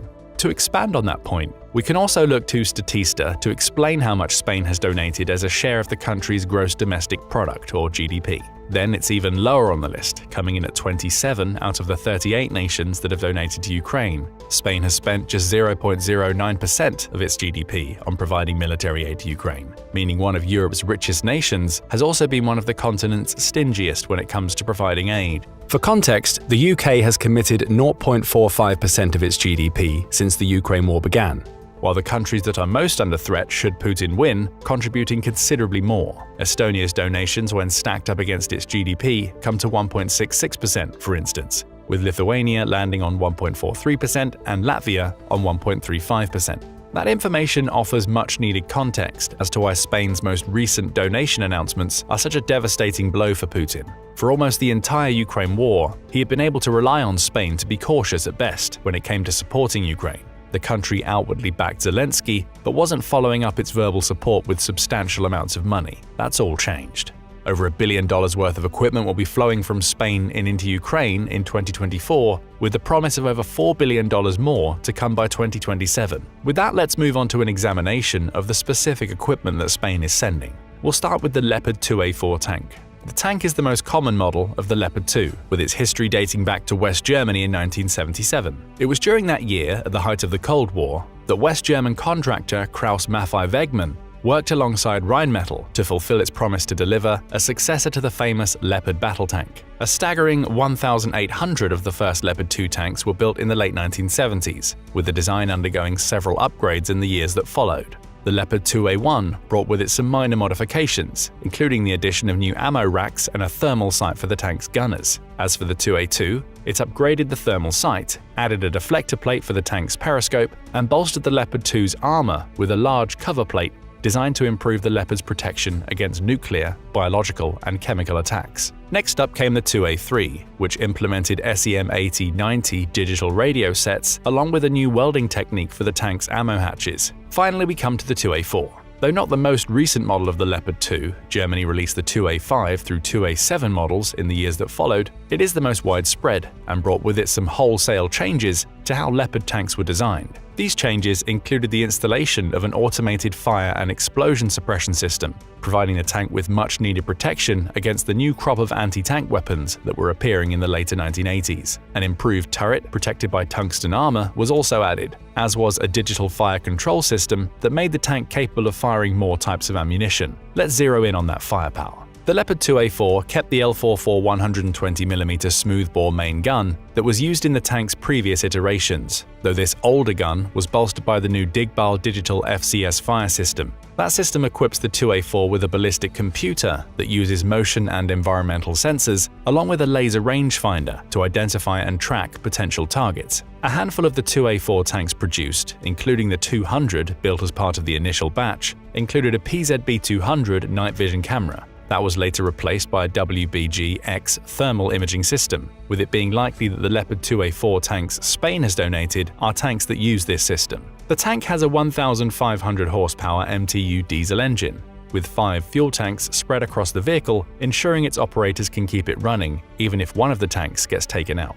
A nitrogen fire suppression system is in place, replacing the original halon systems to protect the tank from fires caused by explosions. And the 2A4 also has external smoke grenade launchers it can use to create a smoke screen when needed. Add a composite armor that makes heavy use of the previously mentioned tungsten, and you have a tank that packs a punch while also being able to take a hit. By now, you have identified a potential problem with this tank. It was made in the 1980s, or 1985 to be exact. That makes it a holdover from the dying days of the Cold War, leading some to speculate that the tank might not be able to match up to more modern tanks that Russia is fielding in Ukraine. That might have been the case were it not for the fact that Russia is barely using its modern tanks. According to Pravda, Russia has only deployed around 175 of its ultra-modern T-90M tanks to the front lines in Ukraine since February 2022. The majority of its tanks are older, with Putin relying on Soviet-era T-72s and T-62s to establish ground control, even going as far as to pull T-55s that were made just after World War II out of storage. He's also burning through these old tanks at an astonishing rate, with Ukraine's Ministry of Finance claiming that Ukraine has destroyed 8,636 Russian tanks as of September 8, 2024. So the Leopard 2A4s Spain is donating may not have been able to stand up against Russia's T-90Ms, but they won't have to. They'll be dealing with tanks that are even older.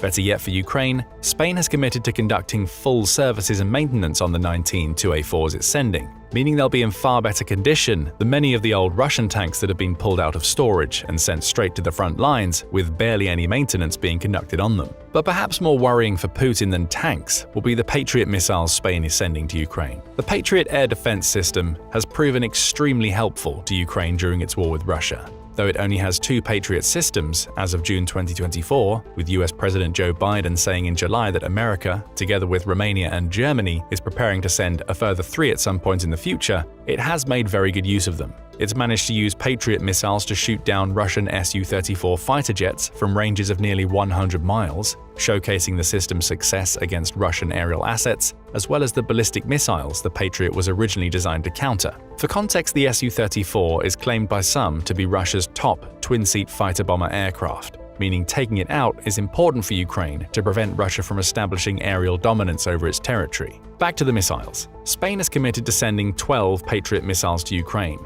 adding to the country's slowly growing stockpiles. Each of these missiles is about 17 feet long and is equipped with a track-via missile or TVM guidance system. That TVM is backed by a mobile engagement control center, which can transmit mid-course correction commands while the missile is in flight, allowing it to divert its course to ensure it hits its target. Behind this TVM sits a 198-pound high-explosive warhead, capable of destroying anything from Russian fighter jets to ballistic missiles. The missile has the range to back that firepower up too.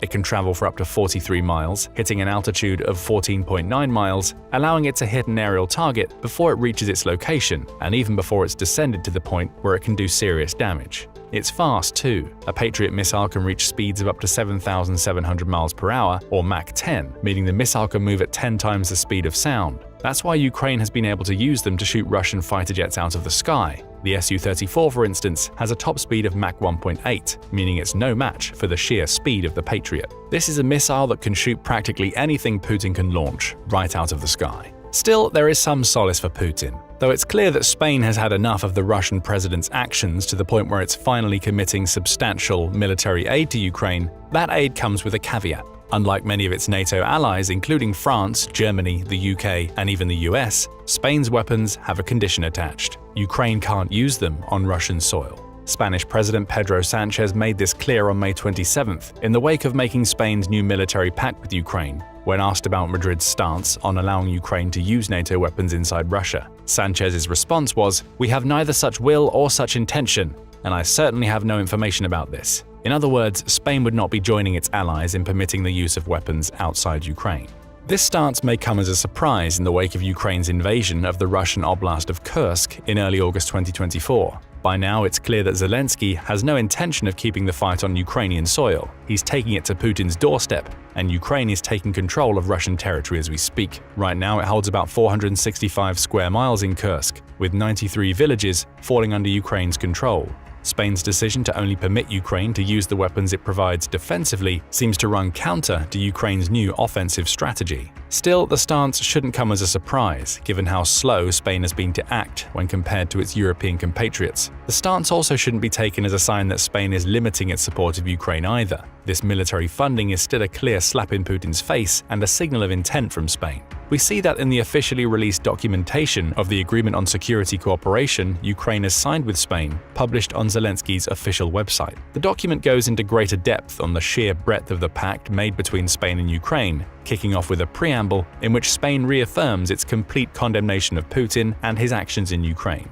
Spain also committed to supporting Ukraine's right to defend itself per Article 51 of the UN Charter, as well as officially recognizing that Russia's invasion of Ukrainian sovereign territory is illegal. Spain also says that Ukraine should remain independent per the borders it had since 1991, while also broadening the cooperation and partnership between the two nations. Perhaps the key phrase in this agreement comes from its scope section. Spain is determined to provide support for Ukraine for as long as it takes, in coordination with its international partners and allies, in order to help Ukraine defend itself, as long as it takes. This pact isn't Spain giving a one-off donation to Ukraine. It's a full-blown commitment to offer continued support for as long as it takes for Ukraine to reassert its independence. That means the 5 billion euros Spain has pledged to provide up to 2027 may just be the start. If the war goes on for longer, Spain will make even more military donations. Yes, refusing to allow Ukraine to use Spanish weapons on Russian territory could be seen as Spain hedging its bets a little bit. That may be because Spain's decision isn't popular with everybody in Spain.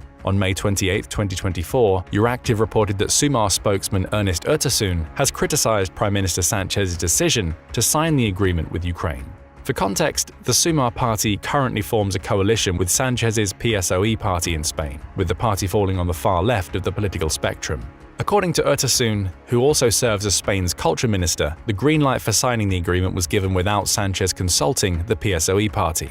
This lack of transparency is not serious when talking about an issue as important as defense, Urtasun sarcastically quipped, while also pointing out that Sanchez's recent decision to increase Spanish defense spending so it hits 2% of GDP was also made without Sumar input. Internal politics are clearly at play here, but that won't matter to Putin. Regardless of whether the Sumar party agrees with Sanchez's decision, Russia's leader has still been dealt a devastating blow. Diplomatically, Spain has made it clear that it wants Russia out of Ukraine so much that it's willing to support Putin's enemy for as long as it takes for that to happen. Spain has made a long-term commitment, with the first 10 of the promised Leopard 2A4 tanks having already arrived in Ukraine. The message is clear. Regardless of internal strife, Spain stands behind Ukraine more firmly than it has at any point during the Ukraine war. That's a slap in Putin's face, as it now means that every major European power has made it abundantly clear that they're uniting in wanting Putin out of Ukraine. What do you think about the support that Spain has pledged to Ukraine with this latest round of military aid,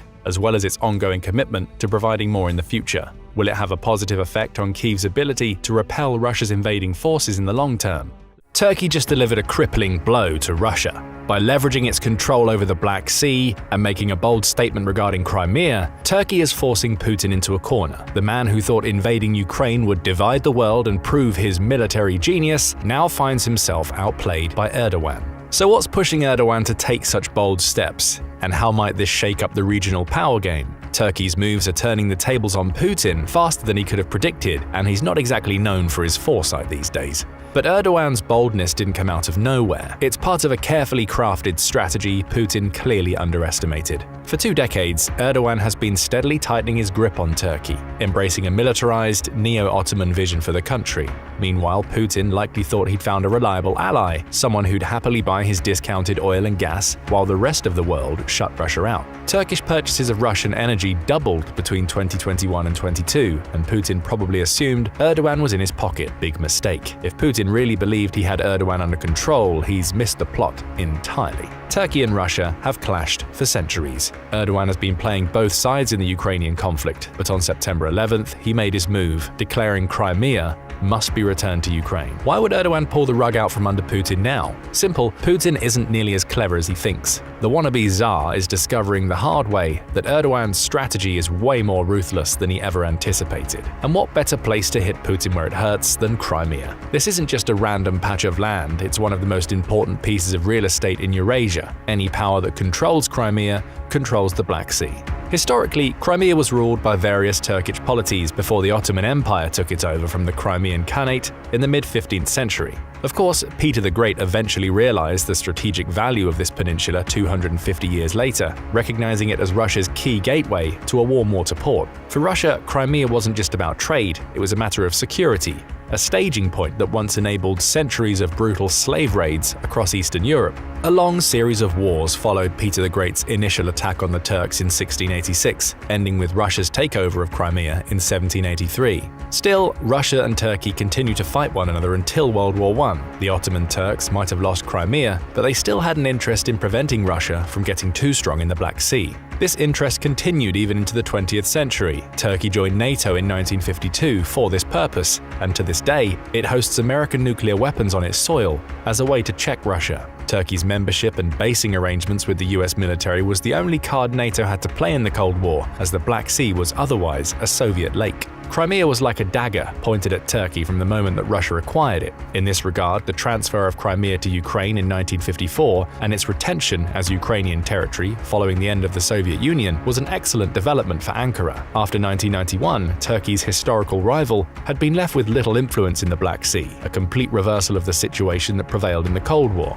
The Turks also maintained an ethnic interest in Crimea. Russia took the place over, but the majority of its population remained comprised of Crimean Tatars, a Turkish ethnic group, until the mid-19th century. Russia recognized the importance of keeping stable control of Crimea, though, and took coercive measures to ethnically cleanse it of its Tatar population and replace them with Russians. The Crimean Tatars were subject to forced assimilation and deportation. Russia's oppression of this population peaked in 1944, when Joseph Stalin deported all the remaining Tatars to Central Asia. Between 150,000 and 200,000 Crimean Tatars were sent on this journey. Upon arriving at their destinations, they were confined to within a 5-kilometer limit of their imposed places of residence and had to sign a monthly attendance register with the NKVD.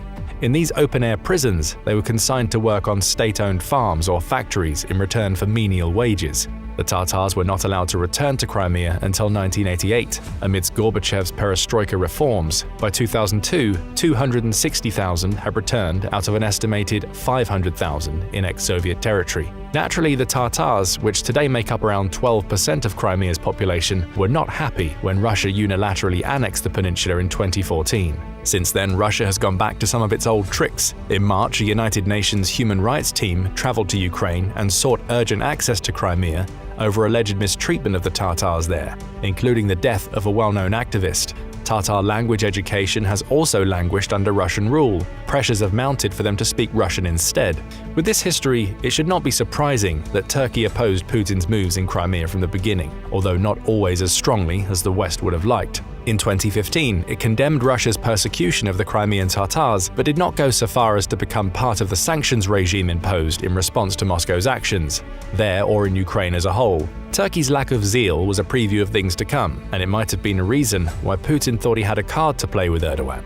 Meanwhile, Turkey's NATO allies became increasingly frustrated about Ankara's cozy relationship with Moscow. Though the two countries found themselves on opposite sides of the Syrian civil war, they mostly gave each other a wide berth, with the exception of one notorious incident in 2015 when a Turkish F-16 shot down one of Russia's Su-24 fighter jets. According to the Turks, this was because the Russian plane had violated Turkish airspace despite warnings. Putin disputed this claim and insisted the plane was flying over Syria's internationally recognized territory. Another close call came in the Idlib offensive in northern Syria between late 2019 and early 2020, when Syrian government forces surrounded several Turkish observation bases. Turkey launched a counter-offensive offensive, but a meeting between Putin and Erdogan in March resulted in an acceptable ceasefire between them. Despite these rows, Turkey and Russia maintained amicable relations. Turkey has even been a buyer of Russia's S-400 air defense system. The decision resulted in American sanctions and Turkey's exclusion from the F-35 program for fear that the Russians would get important data on the aircraft. Turkey also held up Finland from joining NATO for a year and Sweden from joining for 2 years, amidst its objections regarding those two countries being allegedly friendly to Kurdish factions that the Turks consider to be terrorist groups.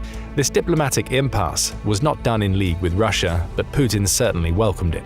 Again, Turkey was displaying its reputation as increasingly the odd man out of NATO, one that no longer shared the transatlantic alliance's commitment to a liberal world order. Putin and Erdogan share important similarities. Like Putin, Turkey's increasingly authoritarian leader is reportedly a proponent of the civilization state model of the world. This worldview is a rebuttal to the foundation of modern international relations, which regards each state as being entitled to absolute sovereignty and territorial integrity within its internationally recognized borders. Instead, the most important components of the civilization state model are ties of culture, religion, ethnicity, and language that can transcend those borders. The state is tasked with defending and preserving those things. Putin invaded Ukraine on these pretexts, as he regards the modern norm of international relations as being a Western imposition coming out of the treaties of Westphalia and Versailles. Putin repeatedly stressed these ideas in the build-up to his invasion of Ukraine, when he called the end of the Soviet Union the end of historical Russia, an outcome which separated millions of ethnic Russians from the motherland. He also repeated his accusations that began in 2014, claiming that neo-Nazi elements in Ukraine had taken over the government and were oppressing ethnic Russians and Russian-speaking people with the West's backing.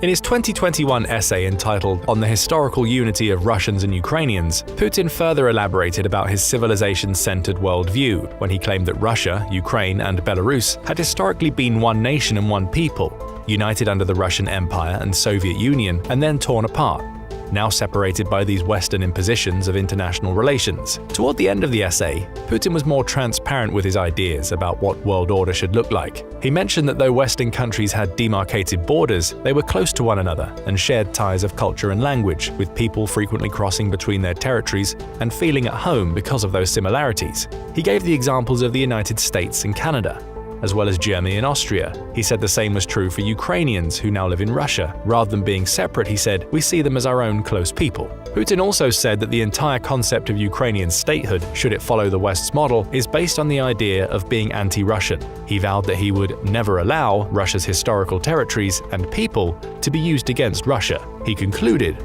I am confident that true sovereignty of Ukraine is possible only in partnership with Russia. Our spiritual, human, and civilizational ties, formed for centuries and have their origins in the same sources. They have been hardened by common trials, achievements, and victories. Our kinship has been transmitted from generation to generation. It is in the hearts and memories of people living in modern Russia and Ukraine, in the blood ties that unite millions of our families. Together we have always been and will be many times stronger and more successful, for we are one people. Both Eastern and Western historians criticized Putin's essay as an ahistorical piece of propaganda, but it reveals a lot about his notions of international relations. His essay is therefore important not only with regards to the invasion of Ukraine, but his relations with foreign leaders. This supposed civilization view of the world is one of the reasons why Putin's relationship with China's Xi Jinping is reportedly close. Xi also views the world through these ideas, which is part of why he has been so militarily active around Taiwan and even expanded into the South China Sea. One of the justifications his government gives for the fortification of islands in the area is that these waters have been historically Chinese. In 2015, Xi himself claimed that the islands had been Chinese territory since ancient times. The following year, an international court ruled against China's territorial claims and its 9-dashed line map, but Beijing ignored the ruling. It simply did not view the world in the same way. The idea that an international court in The Hague could tell China what to do in its own supposed historical territory was, to Xi and his subordinates, yet another Western imposition on questions that are Chinese in character. These notions of international law are important with regards to contemporary relations between Russia and Turkey. The post-Ottoman Republic of Turkey was founded on the model of being a modern, Western-style nation-state. Westernization was one of Mustafa Kemal Atatürk's highest priorities. However, Turkey has gradually gone on a different course under Erdogan. The most symbolic change arguably came in 2020, when he converted Hagia Sophia into a mosque. Ataturk had transformed the building from a mosque into a non-religious museum in 1935 as a marker of his efforts to modernize the country through secular reforms. Erdogan decided to take the opposite course, despite international objections. The decision was meant to appeal to Erdogan's base of conservative Muslim supporters in Turkey. Crucially, it was also designed to appeal to devout Muslims beyond Turkey's borders who had long called for Hagia Sophia to be made into a mosque again. Western leaders objected to the conversion, but the Turks considered this an imposition. During the past decade, as Erdogan continues to entrench himself in power, Turkey has become much more militarily active. Once a great power with a far-flung military reach, Ataturk presided over a Turkish strategic retreat under his peace at home, peace in the world foreign policy. To this day, the Turkish government claims that it seeks to maintain this policy.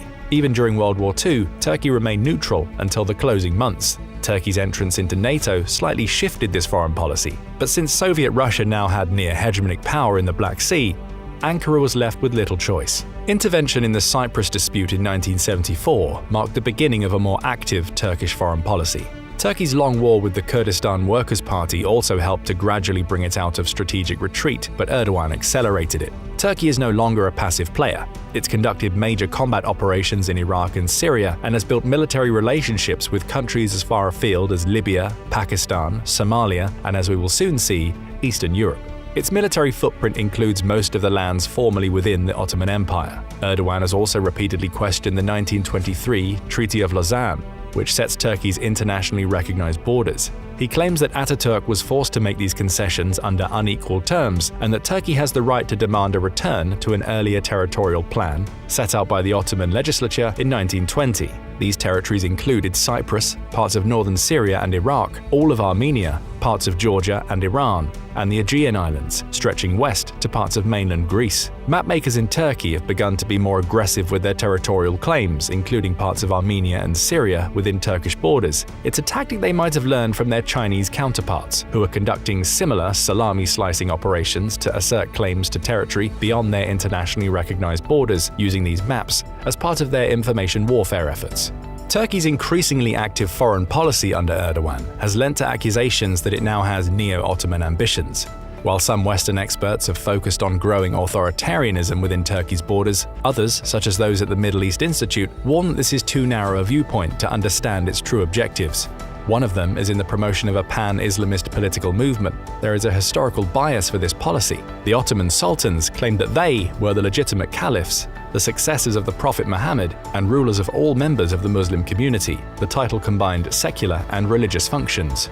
Erdogan has not gone that far, but his government has positioned itself as the defender and promoter of Islam. The return of Hagia Sophia to mosque status was designed with this in mind. Turkey has financed the construction of mosques all over the world, with Erdogan himself participating in many of the opening ceremonies. Putin has been watching Erdogan's moves and might have seen something of a kindred spirit.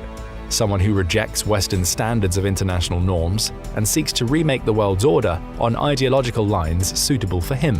However, he should have done a little more of his history homework. Erdogan might be tilting away from the West, but that does not mean he's a reliable partner for Russia to work with. Crimea had been Ottoman territory until 1783, after all.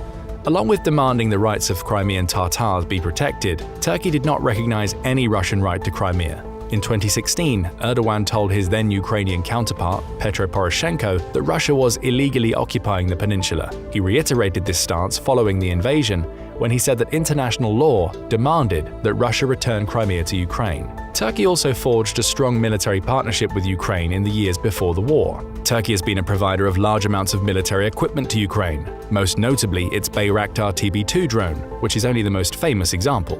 In 2021, a classified memo was leaked. Its content detailed the long-running relationship between the Turkish and Ukrainian militaries. Part of this relationship included secret cross-training between the Ukrainians and Turkey's Elite Special Forces Command. The relationship dated to at least April 2016. From that time, Turkey's special operations advisors trained Ukrainian troops in missions ranging from counter-terrorism, surveillance, cross-border incursions, and sabotage. This training has come in handy as Ukrainian special operations teams have conducted or assisted in such missions behind the lines and into Russian territory. Crimea has been a particular target of these operations. When the war started, Turkey lent important diplomatic aid to Ukraine.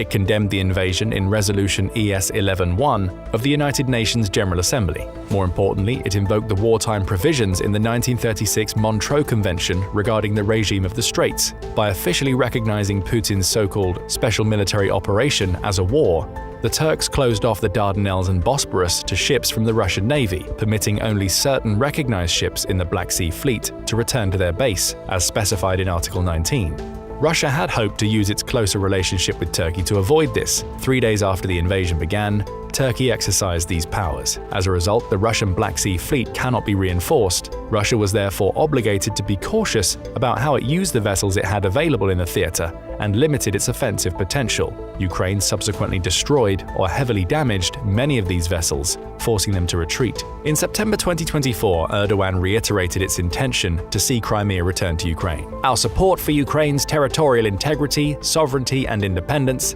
is unwavering. The return of Crimea to Ukraine is a requirement of international law. He also reiterated his support for the Crimean Tatar community, insisting it was a top foreign policy priority for Turkey. His conditions for the end of the war were a peace based on the independence, sovereignty, and territorial integrity of Ukraine. Erdogan might not be as respectful of those notions elsewhere, but when it comes to the Black Sea, his country's interests remain keeping Russia from becoming too powerful. Supporting Ukraine is the best way for him to do that. Turkey has cleverly played both sides of the conflict. It's bought Russian energy for bargain prices while continuing its traditional foreign policy of counteracting Russia in the Black Sea. Turkey must also champion the Crimean Tatars if it wants to be taken seriously as the leading power for the Muslim faith. Putin might have seen a fellow autocrat in Erdogan, but autocrats typically aren't bound by deep friendship or ideological ties. They will tend to do what's best for them. Having Crimea remain a Russian outpost in the Black Sea is not best for Turkey. If anything, Erdogan might secretly want it back for himself. What do you think will happen next in the dance between Turkey and Russia? Is Erdogan's recent insistence that Crimea be returned to Ukraine part of his strategy to drive a harder bargain and get Russian energy for even cheaper prices? Or is he saying this out of a true commitment to Ukraine's sovereign rights under the status quo approach to international relations? Russia's endless, messy war is dragging China down with it, and Beijing is losing patience. For Xi Jinping, Russia is looking less like a useful ally and more like a stumbling, ungrateful liability. Worse yet, China is starting to eye some of Russia's own territory, sharpening the knives for its back while Russia is distracted in Ukraine. Xi's message to Putin is clear: get out of Ukraine or else. And this isn't just about Ukraine. Russia has been pushing China's buttons for centuries. From stealing land in the 19th century to constant power plays, the relationship has always been shaky. To understand how deep this tension runs, let's take a closer look at their long, bumpy history. After World War II, China underwent major cultural and industrial changes, positioning itself as the Soviet Union's unofficial second-in-command in the communist world. At the time, the Soviet Union, one of the world's largest economies, provided China with essential resources, weapons, and military equipment, but their alliance was never smooth. When Stalin died, Mao Zedong expected China to take over leadership in the communist bloc. Instead, China remained second fiddle to the Soviet Union until its collapse in 1991. That power struggle still lingering today. Ironically, the US played a pivotal role in normalizing relations between China and the Soviet Union. With tensions still rising between the two, China saw the US, the enemy of its enemy, as a potential ally. This set the stage for an uneasy triangle where the Soviet Union, China, and the US each influenced the other's policies. Fast forward to the post-Soviet era. Russia, now the Russian Federation, sought to mend its relationship with China as both countries began to view the US as a growing geopolitical threat. This is the backdrop to today's so-called limitless alliance, an alliance built more on shared enemies than genuine friendship. For the last decade, this bond has deepened, thanks to the steady leadership of Putin and Xi, both working together to counterbalance US influence. But the cracks have always been there. China hasn't forgotten Russia's past betrayals, and Russia still views China with caution. And those cracks? They first became obvious during the Cold War, when a rivalry between supposed allies almost pushed them to the brink. But the bad blood between China and Russia stretches back much further than the Cold War. To see just how deep this rivalry runs, we have to go all the way back to the 19th century, when Russia was snatching land from China's grasp. While other imperial powers returned Chinese territory after the Opium Wars, Russia held on tight to what it grabbed, and China has never forgotten it. As part of the so-called unequal treaties, Russia claimed Outer Manchuria, a chunk of land that effectively blocks China from the Sea of Japan and gives Russia a strategic foothold in the region. This sparsely populated land might not seem like much, but its loss still stings. And it's not just about the land, it's about the rivers. The border between China and Russia, drawn along the Amur and Ussuri rivers, remains a constant source of friction. China believes these rivers should be shared, while Russia insists on controlling them outright, including the lucrative shipping routes they offer. Tensions boiled over in 1969 when the Soviet Union and China fought a bloody battle over Damansky Island, or Zhenbao as the Chinese call it. Hundreds died, but Russia claimed victory, a victory that still leaves a bitter taste in China's mouth. One particularly contentious spot is Bolshoi Orozyski Island, Haixiazi. Strategically located at the confluence of the two rivers, this 130-square-mile island could be a key port for maritime transport. If China ever takes full control, it would put Russian territory and the major city of Khabarovsk right within striking distance. Russia knows how dangerous this is, which is why it's been desperate to hold on to it. And while the 2004 treaty gave China half the island, it's clear that's not enough for Beijing. In 2023, China released maps showing the whole island as Chinese territory, signaling that Xi Jinping hasn't let go of these territorial ambitions. Russia might have its hands full with Ukraine right now, but China is quietly sharpening its claws, waiting for the right moment to reclaim what it sees as rightfully theirs. And it's not just about a few disputed islands. Siberia and the Russian Far East, brimming with resources, are the real prize. But Russia's problems are even closer to home. Take Bolshoi Orozyski Island, for example. While still largely undeveloped, its location makes it a highly strategic prize for both China and Russia. For Russia, the problem is painfully obvious. The island lies right across from Khabarovsk, the second largest city in the region, with a population of over 600,000. If China were to fully control the island, Khabarovsk would suddenly be a stone's throw from Chinese territory. Easy pickings if things get ugly. This isn't just a hypothetical nightmare for Russia. We've seen this play before. Just like with St. Petersburg during World War II, when Russia forcibly seized Finnish land to push its borders further from the city, Moscow will do whatever it takes to protect its so-called national interests. Outer Manchuria and these contested islands, they're no exception. Russia knows the stakes, but the game is slipping out of its hands. On paper, the dispute over Bolshoi Orozyski was resolved by the 2004 treaty, which gave China half the island and access to key shipping routes along the Amur and Ussuri rivers. But as we know, China isn't one to settle for half. Sure, they got more than they bargained for without firing a shot, but Xi Jinping isn't done. Far from it. Xi is clinging to old grudges, and Russia's current weakness might be the perfect time to act. What Russia thought was a closed chapter could be blown wide open, and the island dispute is just one small part of a bigger picture. China's territorial ambitions don't stop with Bolshoi Orozyski. The 2004 treaty might have given China half the island and some shipping rights, but it's clear that wasn't enough. In 2023, China published maps labeling the entire island as its own, signaling that Xi Jinping still has unfinished business. But that's not all. China also renamed key cities in Outer Manchuria, further stoking tensions. For Russia, this is more than political posturing, it's a warning. The same territory disputes that sparked conflict in the late 1960s could come back to haunt them, and China's eyes are now set on something far larger: Siberia and the Russian Far East. These resource-rich regions are becoming increasingly attractive to a China desperate for natural resources, and with a population 10 times larger than Russia's, China is better positioned than ever to make a move. One major prize? Lake Baikal, the world's largest freshwater lake by volume. With China's groundwater supply becoming increasingly undrinkable, the demand for fresh water is skyrocketing. Throughout the 2010s, Chinese companies tried to secure land around the lake to build pipelines that would pump water into China's densely populated regions. Though local protests forced Russia to shut these projects down, China's thirst for resources isn't going away. With 90% of its groundwater undrinkable, China now needs new sources, and Russia's remote, untapped territories are the perfect target. The stakes are high for both countries. Russia's struggling economy and shrinking population have left vast parts of its territory vulnerable, while China's growing need for natural resources is driving its ambitions. And Beijing, getting Russia out of Ukraine is just the first step in a larger game.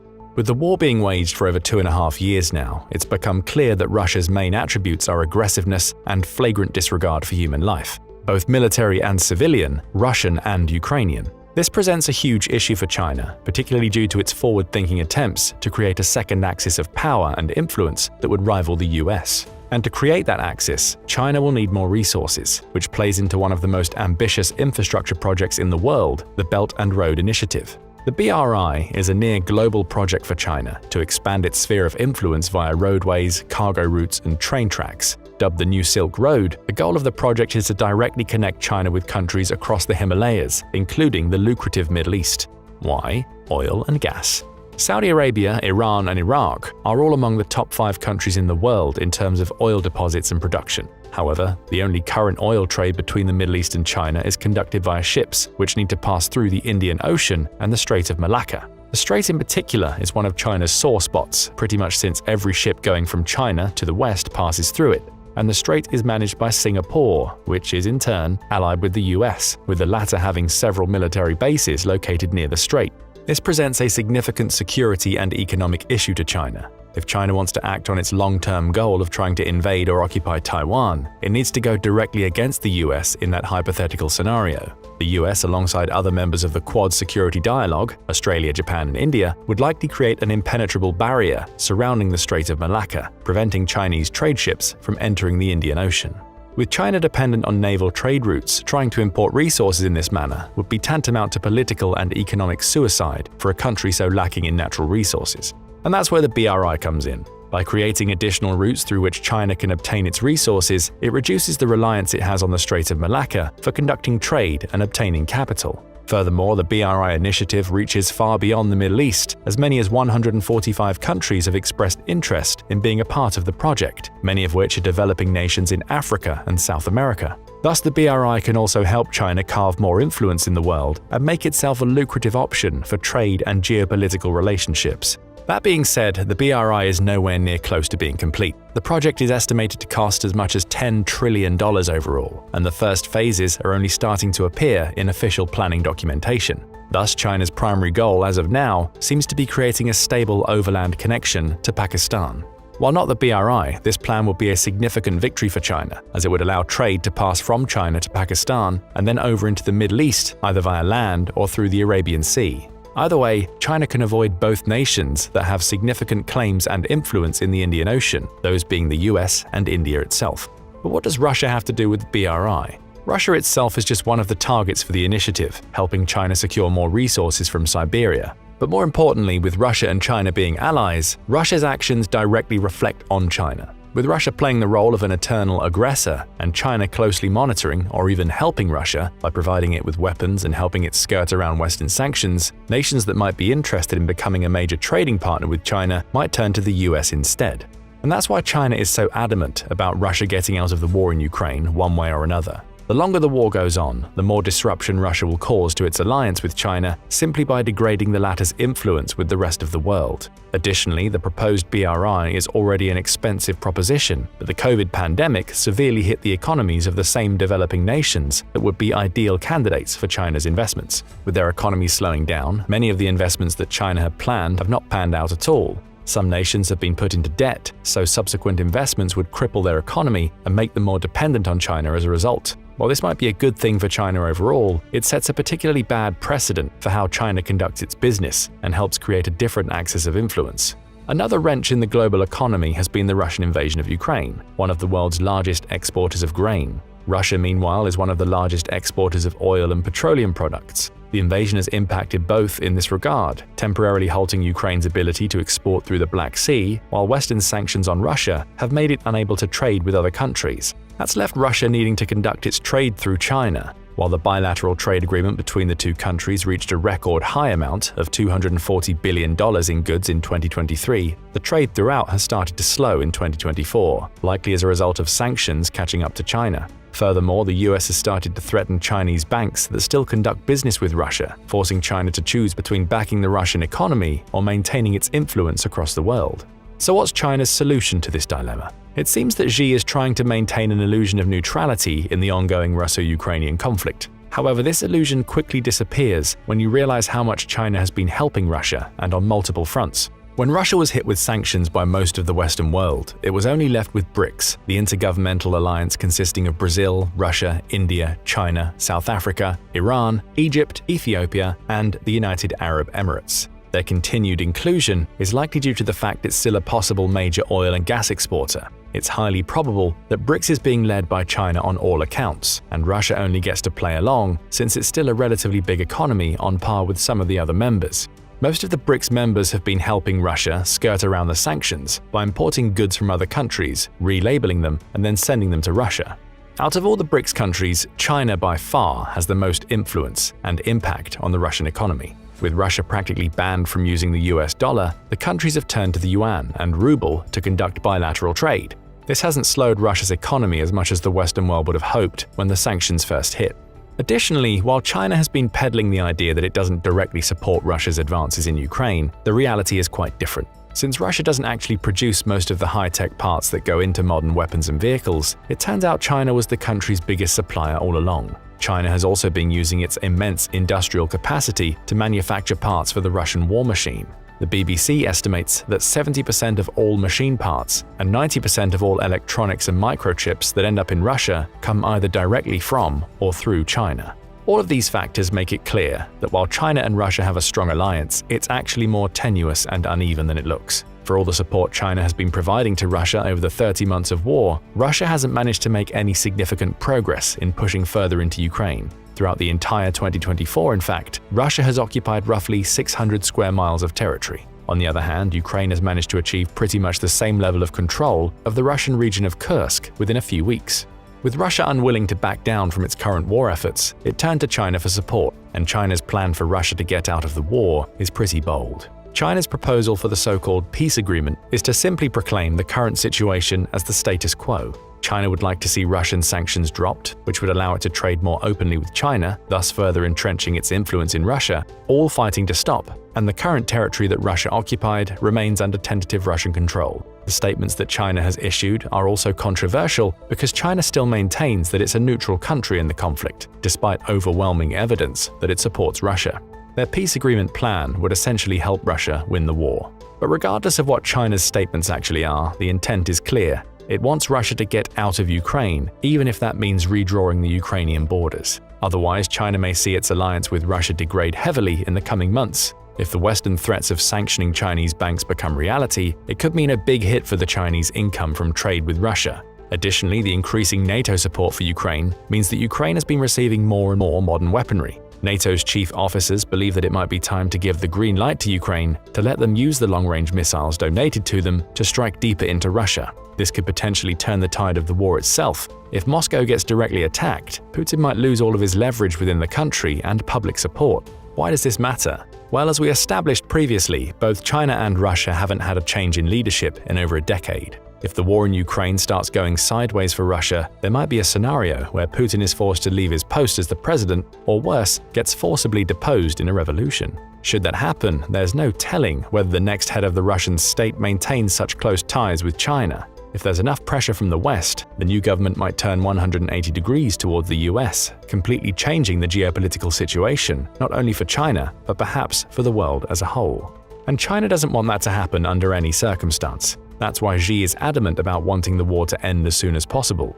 Seeing as Russia doesn't have any plans of relenting in its advance in Ukraine, its only option is to make bold proposals that might hopefully sway the world leaders into accepting the outrageous terms. But if that doesn't happen, and it probably won't, what's going to happen to the Russia-China alliance? Truthfully, probably not much, at least for a few years. As of now, China is still relatively happy with how its economy is growing and how much influence it can garner from other countries. So long as their BRI plans don't stray too far off course, countries would likely turn to China out of necessity, putting them right where China wants them. As for Russia, it might not be the biggest benefactor of China's economy for long. If the banks stop working with Russia, its economy might spiral out of control. This would turn its partial dependence on China into a full one, effectively allowing Xi Jinping to control the Kremlin's war and geopolitical rhetoric. If China closes the valve of money and weapon parts coming into Russia, the latter might be forced to submit. But that would put China in a bind, as it would need to publicly announce that it's stopping the already illegal skirting of sanctions. This could cause it to lose popularity with the BRI nations. Effectively, the problem between China and Russia is circular in nature. Both countries need one another, but Russia won't listen to China's demands, and China doesn't have enough influence to force other countries to do the same. On paper, this caustic combination should have caused the alliance to dissipate, but China is also using Russia as a scapegoat and leverage to garner support from other countries that are not as friendly to the US.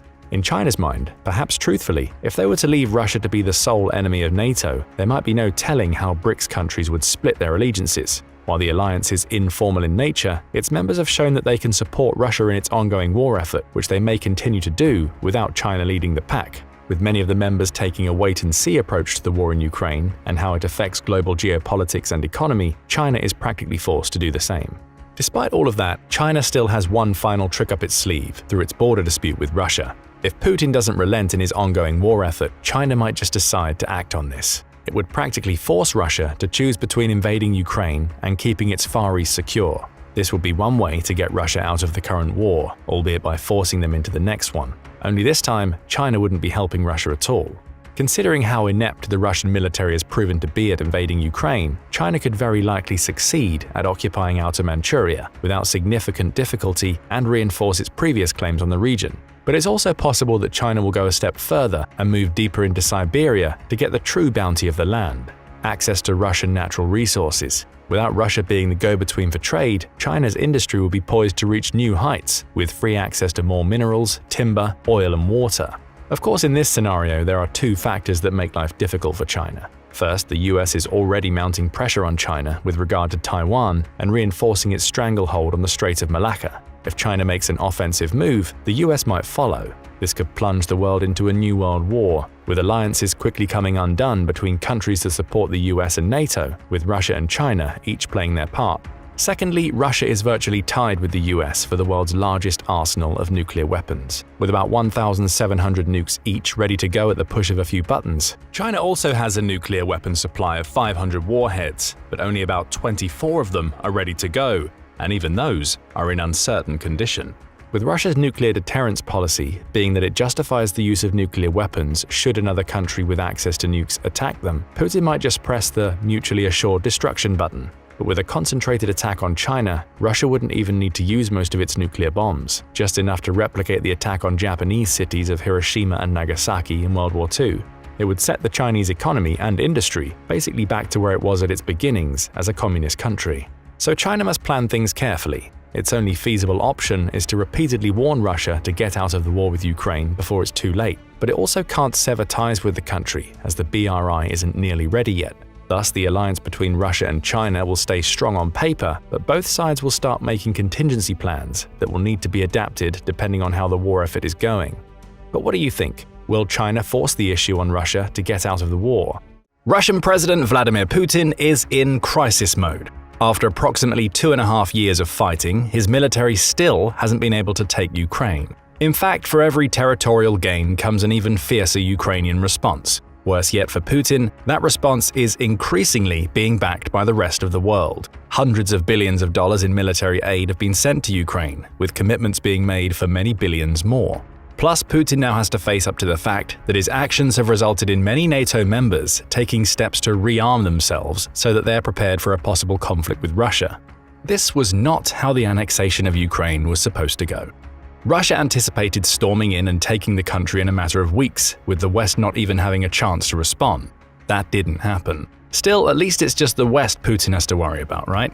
It's no surprise that Russia's age-old enemy has come to Ukraine's defense. To Putin, this is just another example of the West trying to exert geopolitical control over the rest of the world by sticking its collective nose into business with which it has nothing to do.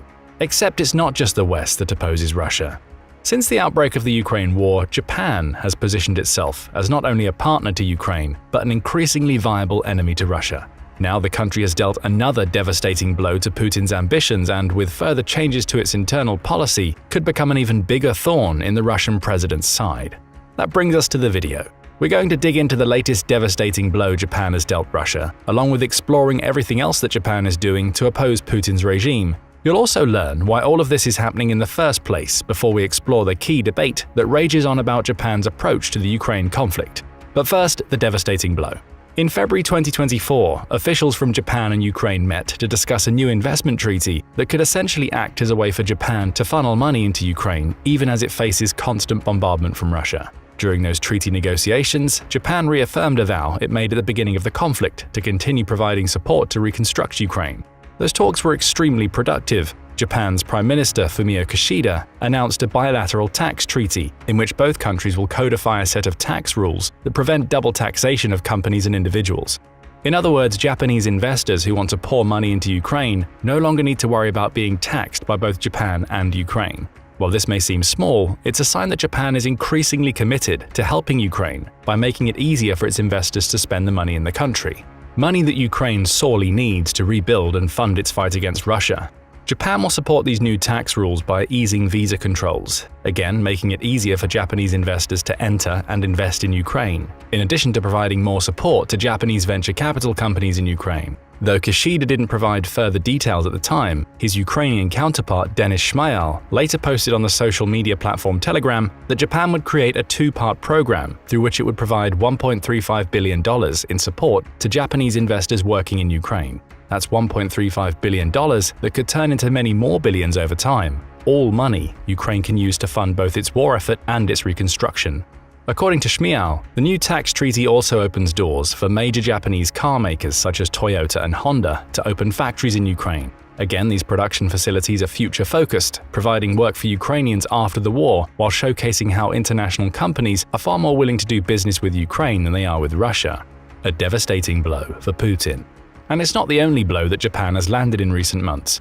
According to Voice of America, Japan had already provided $10 billion in aid to Ukraine as of February 2024. It's important to note that this aid has been both humanitarian and financial, not the type of military aid that many other countries have provided.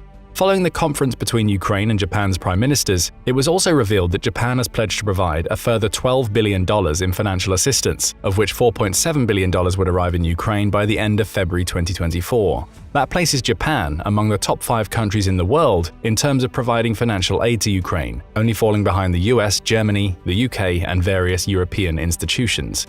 The message being delivered to Putin by Japan is clear. Tokyo supports Ukraine.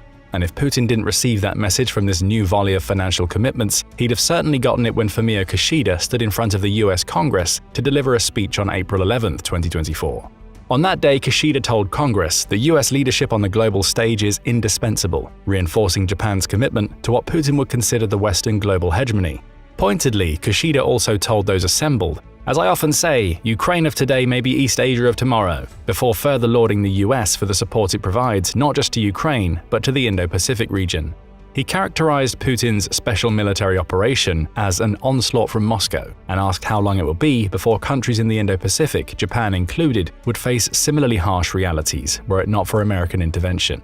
Kishida wrapped up the speech with a simple message to Putin: Japan will continue to stand with Ukraine. If Putin believed he had any hope of repairing his relationship with Japan, at least while the Ukraine war is ongoing, those 7 words put an end to that notion.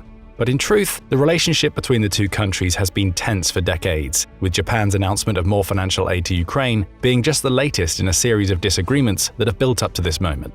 Disagreements such as those over a small collection of islands that Russia calls the Kurils and Japan dubs the Northern Territories.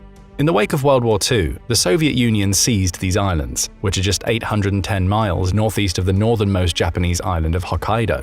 That seizure has been disputed ever since, with Reuters pointing out that World War II hostilities between Japan and Russia have still not ended due to their differing stances on these islands. These stances have only grown more resolute due to recent Russian actions. According to the Center for Strategic and International Studies, or CSIS, Russia appeared to be on the verge of handing the Northern Territories back to Japan during the early 2010s. That possibility actually had an impact on Japan's foreign policy, claims CSIS, as former Prime Minister Shinzo Abe spent much of his tenure working to improve relations between Japan and Russia to create enough goodwill to enable an agreement to be reached. Diplomatic talks, joint tourism projects, and even Japanese investment in local Russian economic development all stemmed from this approach. But Russia essentially took all of that goodwill and tossed it aside. Since 2015, Russia has been steadily increasing its military presence in the Northern Territories, with satellite imagery showing Putin has been building infrastructure that CSIS claims reaches as close as 14 miles away from Hokkaido.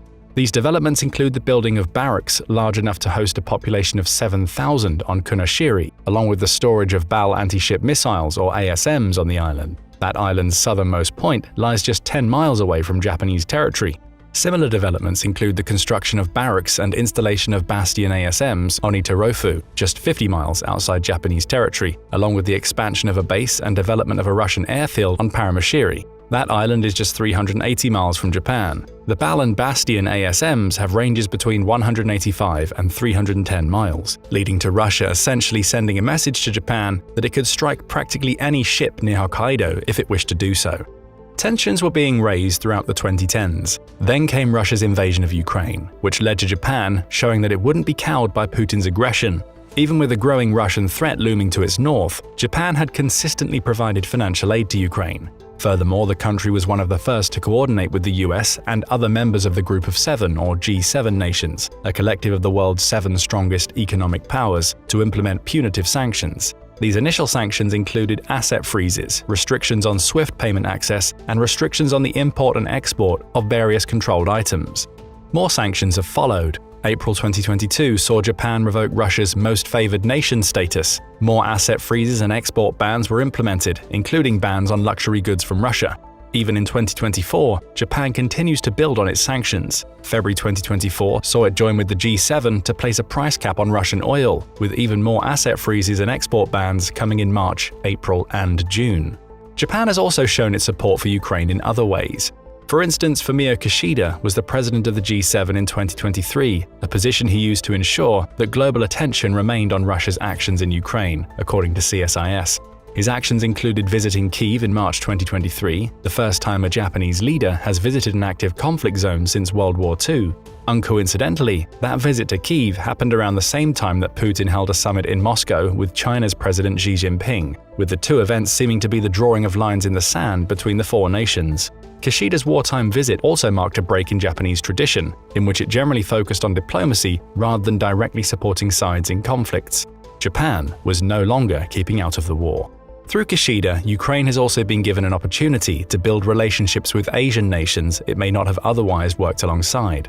For instance, May 2023 saw Japan's Prime Minister invite Ukraine's President Volodymyr Zelensky to a G7 summit, to which Kishida has also invited representatives from India, the African Union, and the Association of Southeast Nations. It was another blow to Putin, as he saw his current rival engaging in diplomatic conversations with countries he would like to curry favor with.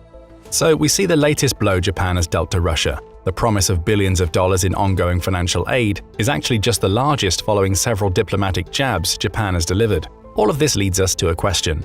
Why has Japan chosen to now fully support Ukraine in its efforts against Russia? Some of the reasons have already been explained. Japan's relationship with Russia has always featured a certain amount of tension, even during the periods when Japan was trying to extend the diplomatic olive branch. Putin has only added to those tensions by militarizing the northern territories, transforming the islands into very real threats to Japan and its sovereignty, even if we disregard Japan's territorial claims on the islands. Nevertheless, these issues alone wouldn't be enough to explain Japan's slow moving away from attempted diplomacy to full-blown support for Ukraine. There are other factors at play. For instance, Japan is taking a different approach to its foreign policy than it has in many decades. Following World War II, Japan made the purposeful decision to focus on pacifism in its foreign policy. We see that in its dealings with Russia. Until the last 2 years, the nations never came to blows, even with Russia claiming territory that Japan believes rightfully belongs to it. In a piece titled Historical Parameters of Japanese Foreign Policy, Brookings points out that this approach has been extremely lucrative for Japan. The institution of the Bretton Woods system, which required currencies to peg themselves to the US dollar, led to extended periods of economic success. Plus, by taking a more passive role, Brookings claims, Japan has been able to weather various crises, revolutions, and wars seen in the Indo-Pacific and East Asia since World War II, coming out practically undamaged in all cases. However, international circumstances are slowly pushing Japan away from its policies of passiveness and pacifism.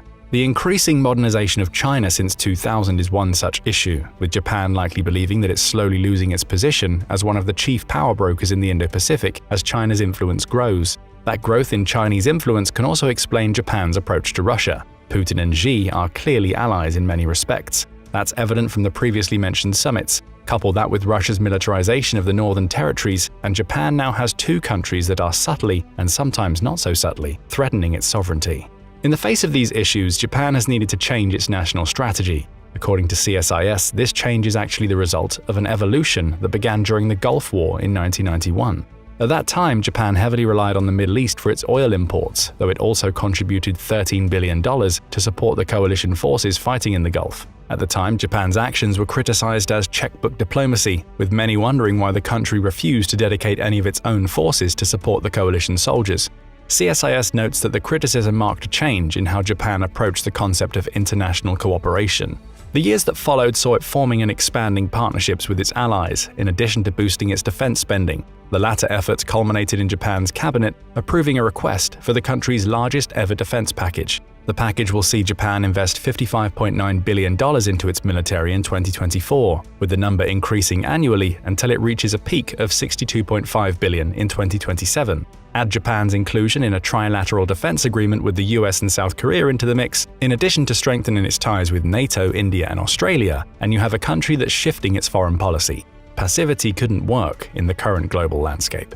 CSIS notes that these changes in approach appear to be generally supported by the Japanese people. For instance, a survey conducted in March 2022, a month after Russia invaded Ukraine, revealed that 77% of Japan's citizens believe that the international community needed to band together to stop the Russian invasion. If they didn't, the respondents worried the territorial changes Russia enforced could pave the way for future attempts at change, such as a Chinese invasion of Taiwan.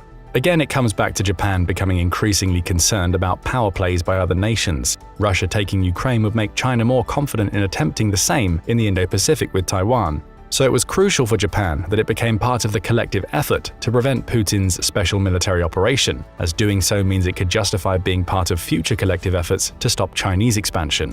It's a complete turnaround in policy, and a turnaround that hit hard with Putin, who may have believed that he could have maintained cordial relations with Japan even as he invaded Ukraine.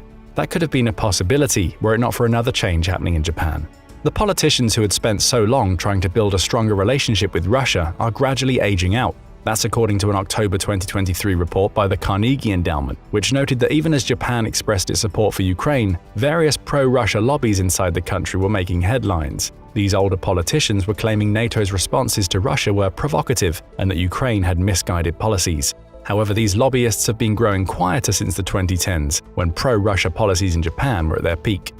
The assassination of Shinzo Abe was the trigger for this turnaround. The man who had often referred to Putin as Dear Vladimir was responsible for Japan's failure to sanction Russia during the annexation of Crimea in 2014. He also created plans to strengthen economic cooperation between Japan and Russia in 2016. Even when he stepped down from his role as Prime Minister in 2020, the Carnegie Endowment says his influence within Japan's Liberal Democratic Party would likely have led to more pro-Russian policy.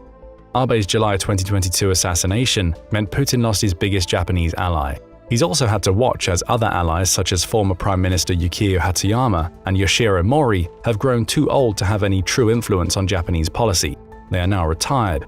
Another pro-Putin influence in Japanese politics, Muneo Suzuki, was the first foreign politician Putin received after he became Russia's president. Suzuki even served as an unofficial advisor in Russia's policies under Abe, showcasing just how strong his ties with Russia became. But Suzuki is now working under a cloud of internal suspicion. His imprisonment for corruption in the 2000s hasn't helped, with every effort he's made to visit Russia since February 2022 being blocked by his own party. There's a new generation of politicians coming to the fore in Japan.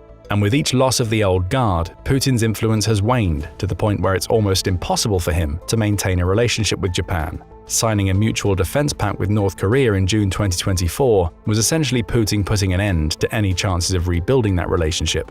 To Japan, that pact will be little more than another sign of aggression to go along with Russia's actions in the Northern Territories and its allegiance with China. After all, North Korea represents another major threat to Japan in the Indo-Pacific, as well as a threat to Japan's South Korean allies. As the Council on Foreign Relations highlights, allying with Russia makes North Korea even more dangerous, adding to Fumio Kishida's claims that Russian aggression in Ukraine can't be seen as a Europe-only problem. All of this brings us back to Japan's decision to send even more financial aid to Ukraine. Putin's responses to this powerful blow indicate just how far Russia's relationship with Japan has fallen. In June 2024, Kyodo News reported on the Russian president's comments that the current conditions between the countries aren't conducive to them coming back to the negotiating table to create a peace treaty for the post-World War II era. Japan would likely agree, though not for the same reasons as Putin expresses. According to Putin, the blame firmly rests with Japan and its support of Ukraine. Everything that's been done has been done by Japan, Putin claimed, seemingly ignorant, likely purposefully, of the fact that Japan's decisions are being informed by his actions and his special military operation. These comments came after the suspension of peace talks with Japan in March 2022. Putin went even further, claiming that he will not shy away from visiting the islands that make up the Northern Territories, essentially telling Japan that he's happy to instigate by reinforcing their status as Russian islands. Reading between the lines, we can see that Japan's deepening support for Ukraine dealt a body blow to Putin.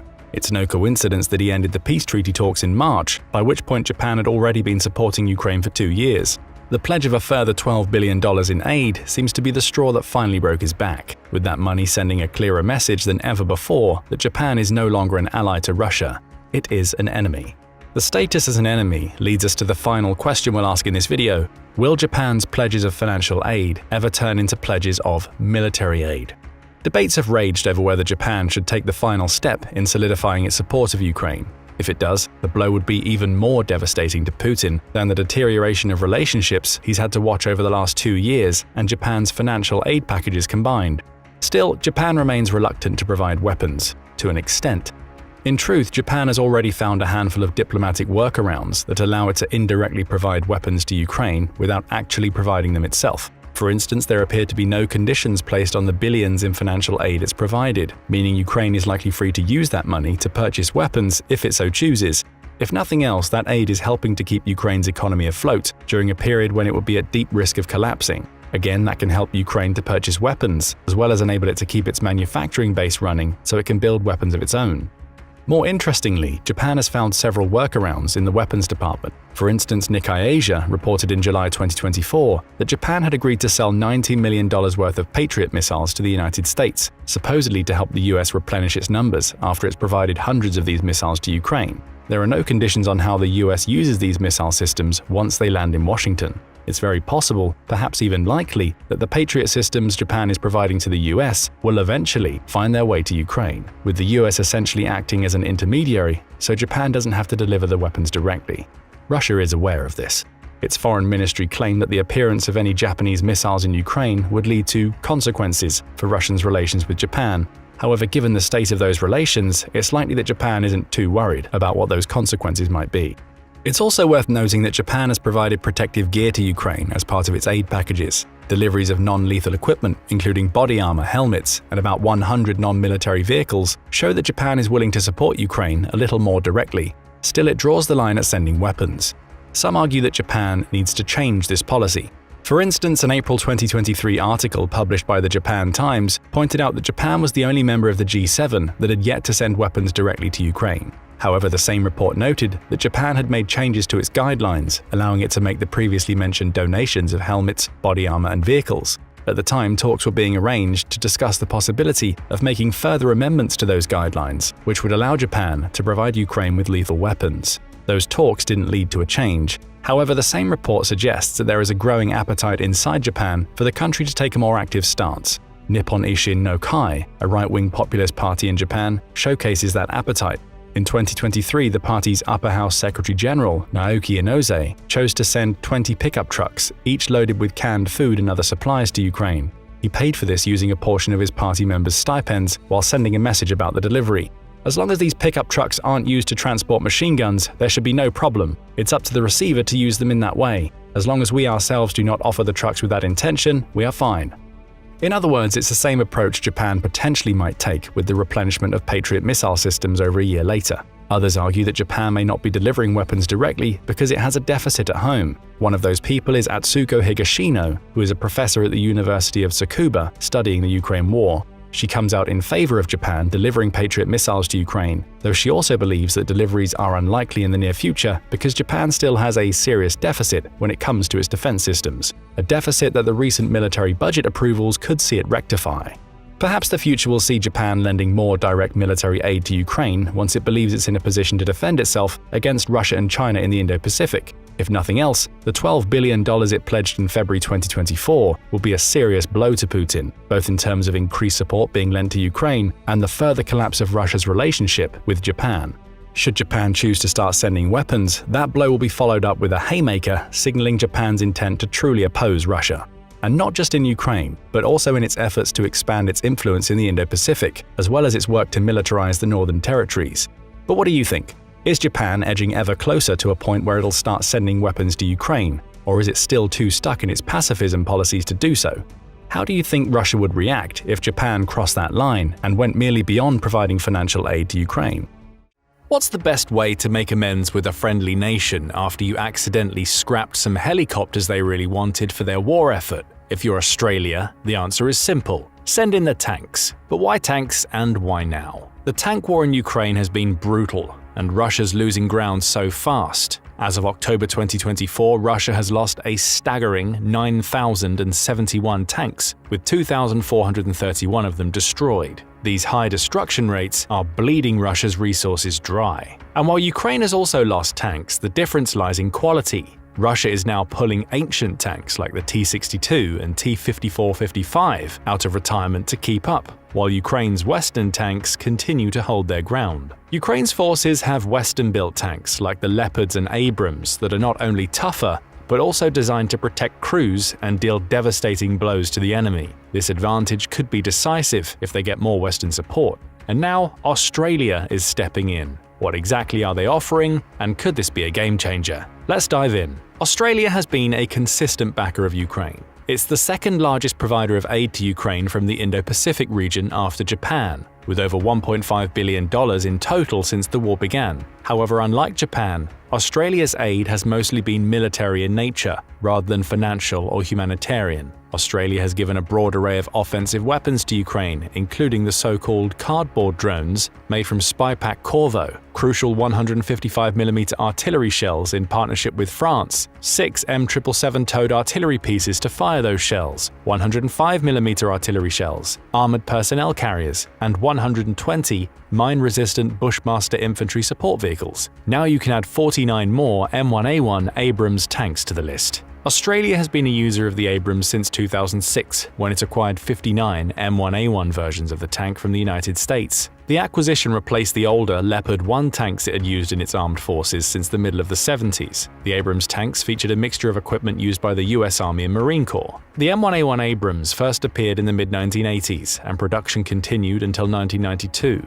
It boasted several upgrades over the first version of the Abrams. These included a 120mm gun that replaced the 105mm gun the tank originally used, and better defensive features. The Abrams integrated management system was also added as the tank continued to get upgrades. This upgrade took older units and reconditioned them by adding forward-looking infrared and far target locating sensors to aid in its target acquisition. The secondary 50 caliber machine gun got its own thermal sight. Better communications equipment such as a tank infantry phone and Blue Force tracking were also added. Depleted uranium armor components were used to strengthen the tank's defenses further, but the Australian M1A1s lacked this particular feature. The M1A1 Abrams quickly proved itself as a superior tank in the Gulf War, where it easily defeated the T-72 and T-80 tanks it encountered. The Abrams had longer range, a faster rate of fire thanks to the manned gunner rather than the slower autoloader of these Soviet-type tanks, and better situational awareness. These factors meant it often got the first shot against enemy armor, a critical advantage. The results told in the numbers. It's estimated that over 3,300 Iraqi tanks were destroyed in the Gulf War. In contrast, the American-led coalition forces lost just 31 tanks. At the famous Battle of 73 Easting, only 14 American Abrams tanks crushed a force of over 50 Iraqi tanks. The Iraqi T-72 tanks were hit by armor-piercing anti-tank rounds before they were even aware of what was happening. The American force only suffered minor casualties. But the Battle of 73 Easting was just the opening act in what would become one of the largest tank confrontations of the 20th century. There was rain that night, which turned the sand to mud. The retreating Iraqis had also set fire to nearby oil fields, adding to the darkness. Then there were flashes of tank guns in the smoke. This was the beginning of what is officially known as the Battle of Norfolk, better known among Gulf War veterans as Fright Night. Unfortunately for the Iraqis, the M1A1 Abrams was good at night fighting thanks to its new thermal imaging technology. Despite the unfavorable conditions, coalition forces again routed the Iraqi tanks, destroying nearly 600 while losing only a few. Most of the Allied casualties, 6 dead and 32 wounded, came as a result of mistaken friendly fire due to the chaotic environment. In 100 hours, ground operations in the Gulf War came to an end with complete victory for the coalition. That's what well-trained tank crews using superior tanks can help to do. The M1A1 Abrams has proven itself under fire in very difficult conditions. The tank is just as capable today, even if it isn't the top-of-the-line model anymore. So why has Australia chosen to donate such seemingly valuable pieces of equipment? After all, one of the reasons why Western countries have proven hesitant in providing more aid is a worry about the depletion of domestic stockpiles. Ordinarily, you might think that Australia can more easily afford to dispense with tanks than most NATO countries can. Unlike Poland, which is understandably investing in 116 Abrams tanks, Australia is an island nation. Poland must create a large land army to defend itself against its increasingly aggressive historical adversary, Russia.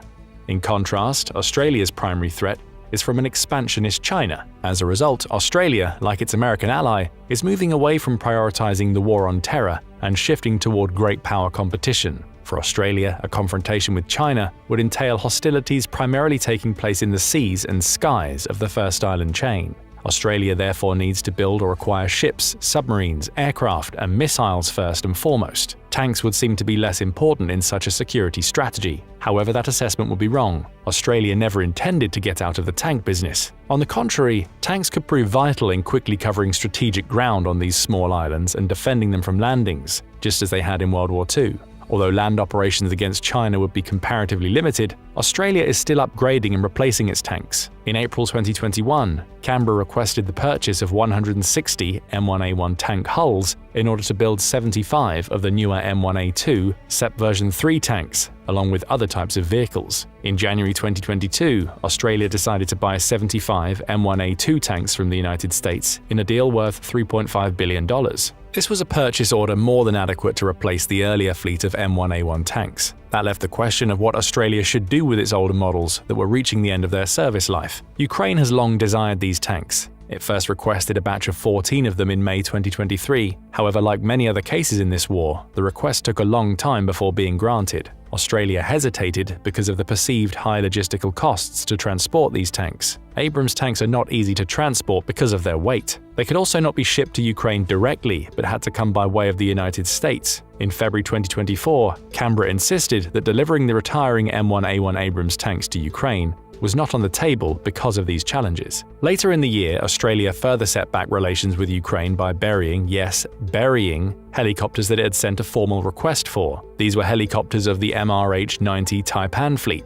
The Taipan entered service in 2007 and was retired from the Australian Armed Forces between 2022 and 2023. The Taipan is a medium-lift, multi-role helicopter with 20 troop seats and room for up to 12 stretchers. It can be used for missions ranging from troop transport, search and rescue, medical evacuations, and the insertion of special operations forces. It was designed to carry out missions in rough weather conditions. The Australian Army and Navy both used it. The Taipan supposedly had built-in safety features. However, these features did not prevent the Taipan from being troubled in recent years. In March 2023, one of the helicopters was forced into an emergency landing. All crew members were safe and the helicopter was recovered. Unfortunately, that was not the case 4 months later, when a Taipan crashed into the sea during an exercise. It and all 4 of its crew members were lost. In January, the Australian government retired the aircraft. All 47 helicopters were scrapped and sold for parts, rather than being donated to Ukraine as requested. The mainframes that could not be broken down were buried. Perhaps Canberra thought the Taipan fleet would bring more harm than good to the Ukrainian cause. Nevertheless, the move was not only controversial internationally, but among the Australian public. They might not have had the same safety issues, but given Canberra's hesitance to send them, many Australian policymakers worried that the so-called mothballed M1A1 Abrams tanks would suffer the same fate. Simon Birmingham, the leader of the opposition in the Australian Senate and Shadow Minister for Foreign Affairs, took the opportunity to levy harsh criticism at the government's move and issue a warning. Labour's decision to bury rather than gift the retiring Taipan helicopters baffled many and must not be repeated with the Abrams tanks. The government of Anthony Albanese seemed to have gotten the message. In August, Defence Minister and Deputy Prime Minister Richard Marles said that the government was exploring a range of possibilities of new military aid with the Ukrainian government. Other sources in the government confirmed that these discussions centred on how the Australian government could get the tanks to Ukraine.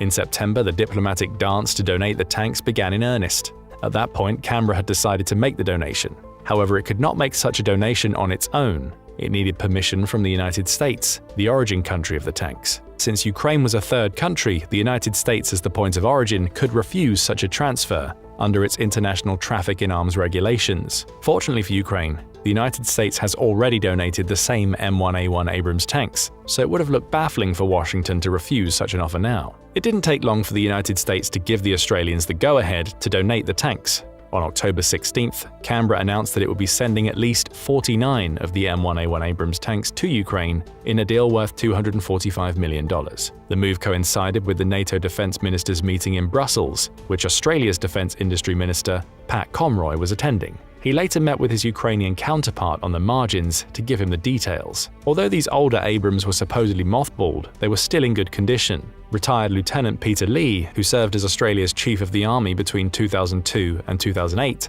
and therefore oversaw the introduction of these tanks into service, said in September, "Although we are retiring them, they are a very competent tank. They should be well maintained, there are spare parts available, and the Ukrainians are very keen to get them. We should put them on a ship and get them over there. I certainly wouldn't want to see the bloody things destroyed or buried." J.C. Dodson, a defense consultant in Ukraine who assisted with the initial negotiations to donate the Abrams, was optimistic that the tanks would arrive in short order, also touting their being in good condition. The Ukrainians, already having M1A1 Abrams tanks in the field, suggested to him both a good logistics chain and pre-existing training. The move allows Ukraine's soldiers to breathe a hearty sigh of relief. The United States only sent 31 M1A1 Abrams tanks last year and has not sent any more, despite having thousands of them in storage. As noted, Ukraine has seen the destruction of at least 8 of these tanks. On October 7th, David Axe, in an article for Forbes, estimated that Ukraine likely only had a maximum of 25 Abrams tanks left. Although each Abrams tank is worth more than one of its Russian opponents, the attritional math still favors Russia. That was why Australia's decision to donate most, if not eventually all, of its older Abrams slated for retirement meant so much to the Ukrainian cause. The tanks could get better too.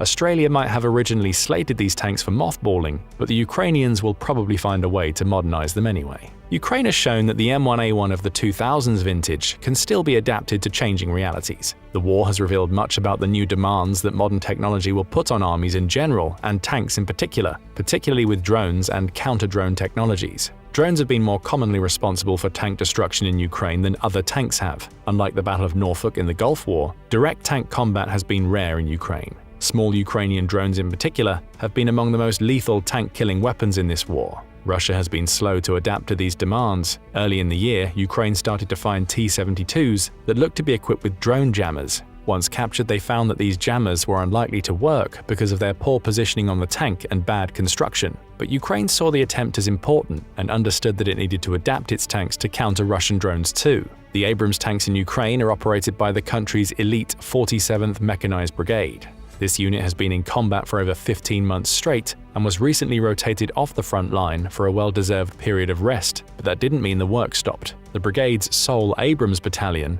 used the opportunity to adapt its surviving tanks for the demands they'd seen at the front. In January 2024, the brigade posted a curious video. The video featured an M1A1 Abrams tank with the typical explosive reactive armor era on its sides. However, in modern armored warfare, the turret is much more vulnerable thanks to drones and smarter anti-tank missiles. So the turret of this Abrams tank showed off its new fashion of wearing era manufactured in Ukraine. There was also another accessory, cage armor. The infamous cope cage maybe. Not entirely, because this armor featured anti-drone jammers attached to the cage. The era on the turret is designed to defend against incoming warheads such as RPGs or more sophisticated anti-tank guided missiles like Russia's 9M133 Kornet. Boasting a 10-pound warhead, this weapon is designed to defeat armored vehicles with explosive reactive armor and can supposedly penetrate 1,000 millimeters of armor even behind era. The Kornet is responsible for the destruction of several Western tanks in Ukraine, including the first loss of a British Challenger 2 tank outside of Robotyne in Zaporizhia. In September 2023, when a Kornet hit one of Ukraine's Swedish-made Leopard 2 variant called the Stridsvagn 122, the impact destroyed the tank's ammunition rack, but because of its design to protect the crew members, all of them survived their vehicle's destruction. Ukraine's upgraded M1A1 Abrams tanks have era on their turrets to give them a better chance of surviving the rigors of a modern battlefield. Meanwhile, the drone jammers are designed to interfere with the electronic signals connecting enemy drones with their human operators. If successful, the drones will need to return to their operators or be forced to the ground. Although experienced drone operators know how to set the drone's target as its designated home base, this is not an easy thing to do with a moving item like a tank. The incoming M1A1 Abrams tanks will probably have these features installed from the start. If all works as intended, these tanks will be more survivable than the first batch the Ukrainians got from the United States last year. When the deal to send the Australian Abrams tanks to Ukraine was finalized, Conroy indicated he was eager to move on from the earlier controversy about the buried helicopters. Ukraine getting more valuable tanks is likely a good way to bury the hatchet instead. Ukraine's ambassador to Australia, Vasyl Miroshnichenko, was full of praise for the move, calling the new tanks a substantial piece of aid. He singled out the M1A1's armor and missiles, saying that those features would be of large help to Ukrainian forces on the defensive lines. However, while Ukraine remains on the defensive in its internationally recognized territory, the brass in Kyiv undoubtedly wants to do much more with the Abrams tanks. The M1A1's success in the Gulf War is on the Ukrainians' mind. They know that Russia is still using the same tanks that proved so inadequate against the Abrams over 3 decades ago. However, Ukraine needs more of these tanks in its arsenal to create such offensive power. With thousands in storage in the United States, the Ukrainians were probably hoping for more than just Australia's tanks. They wanted to open the door to many more coming from the United States. Ukrainian officials claimed that the deal with Canberra was a simple ask for military equipment that the Australians were set to replace anyway. That message carries just as much meaning for the United States. Undoubtedly, Kyiv is hoping that Washington will decide to be as generous with its older tank arsenal as Canberra finally decided to be. Increasing the percentage of Western tanks in its overall tank fleet is critical for Ukraine to begin to see more lopsided results in its war of attrition against Russia. For all its problems, Russia is getting tanks to the battlefield at a high enough rate to offset its losses in comparison to Ukraine's similar Cold War-era tanks. The only way to be sure of victory in this game is to inflict disproportionate losses, which the M1A1 Abrams has more than proven itself capable of doing. Setting the wheels in motion for broader progress in this area and inducing further tank donations from the United States might be the biggest contribution the Australian donation might wind up making. The comparative ease with which the United States agreed to the transfer of the Australian tanks probably sent hope to the Ukrainians. What impact will Australia's decision to give most of its M1A1 Abrams tanks to Ukraine have on the ground against Russia and on the diplomatic front? Might the move encourage the United States to send more tanks too?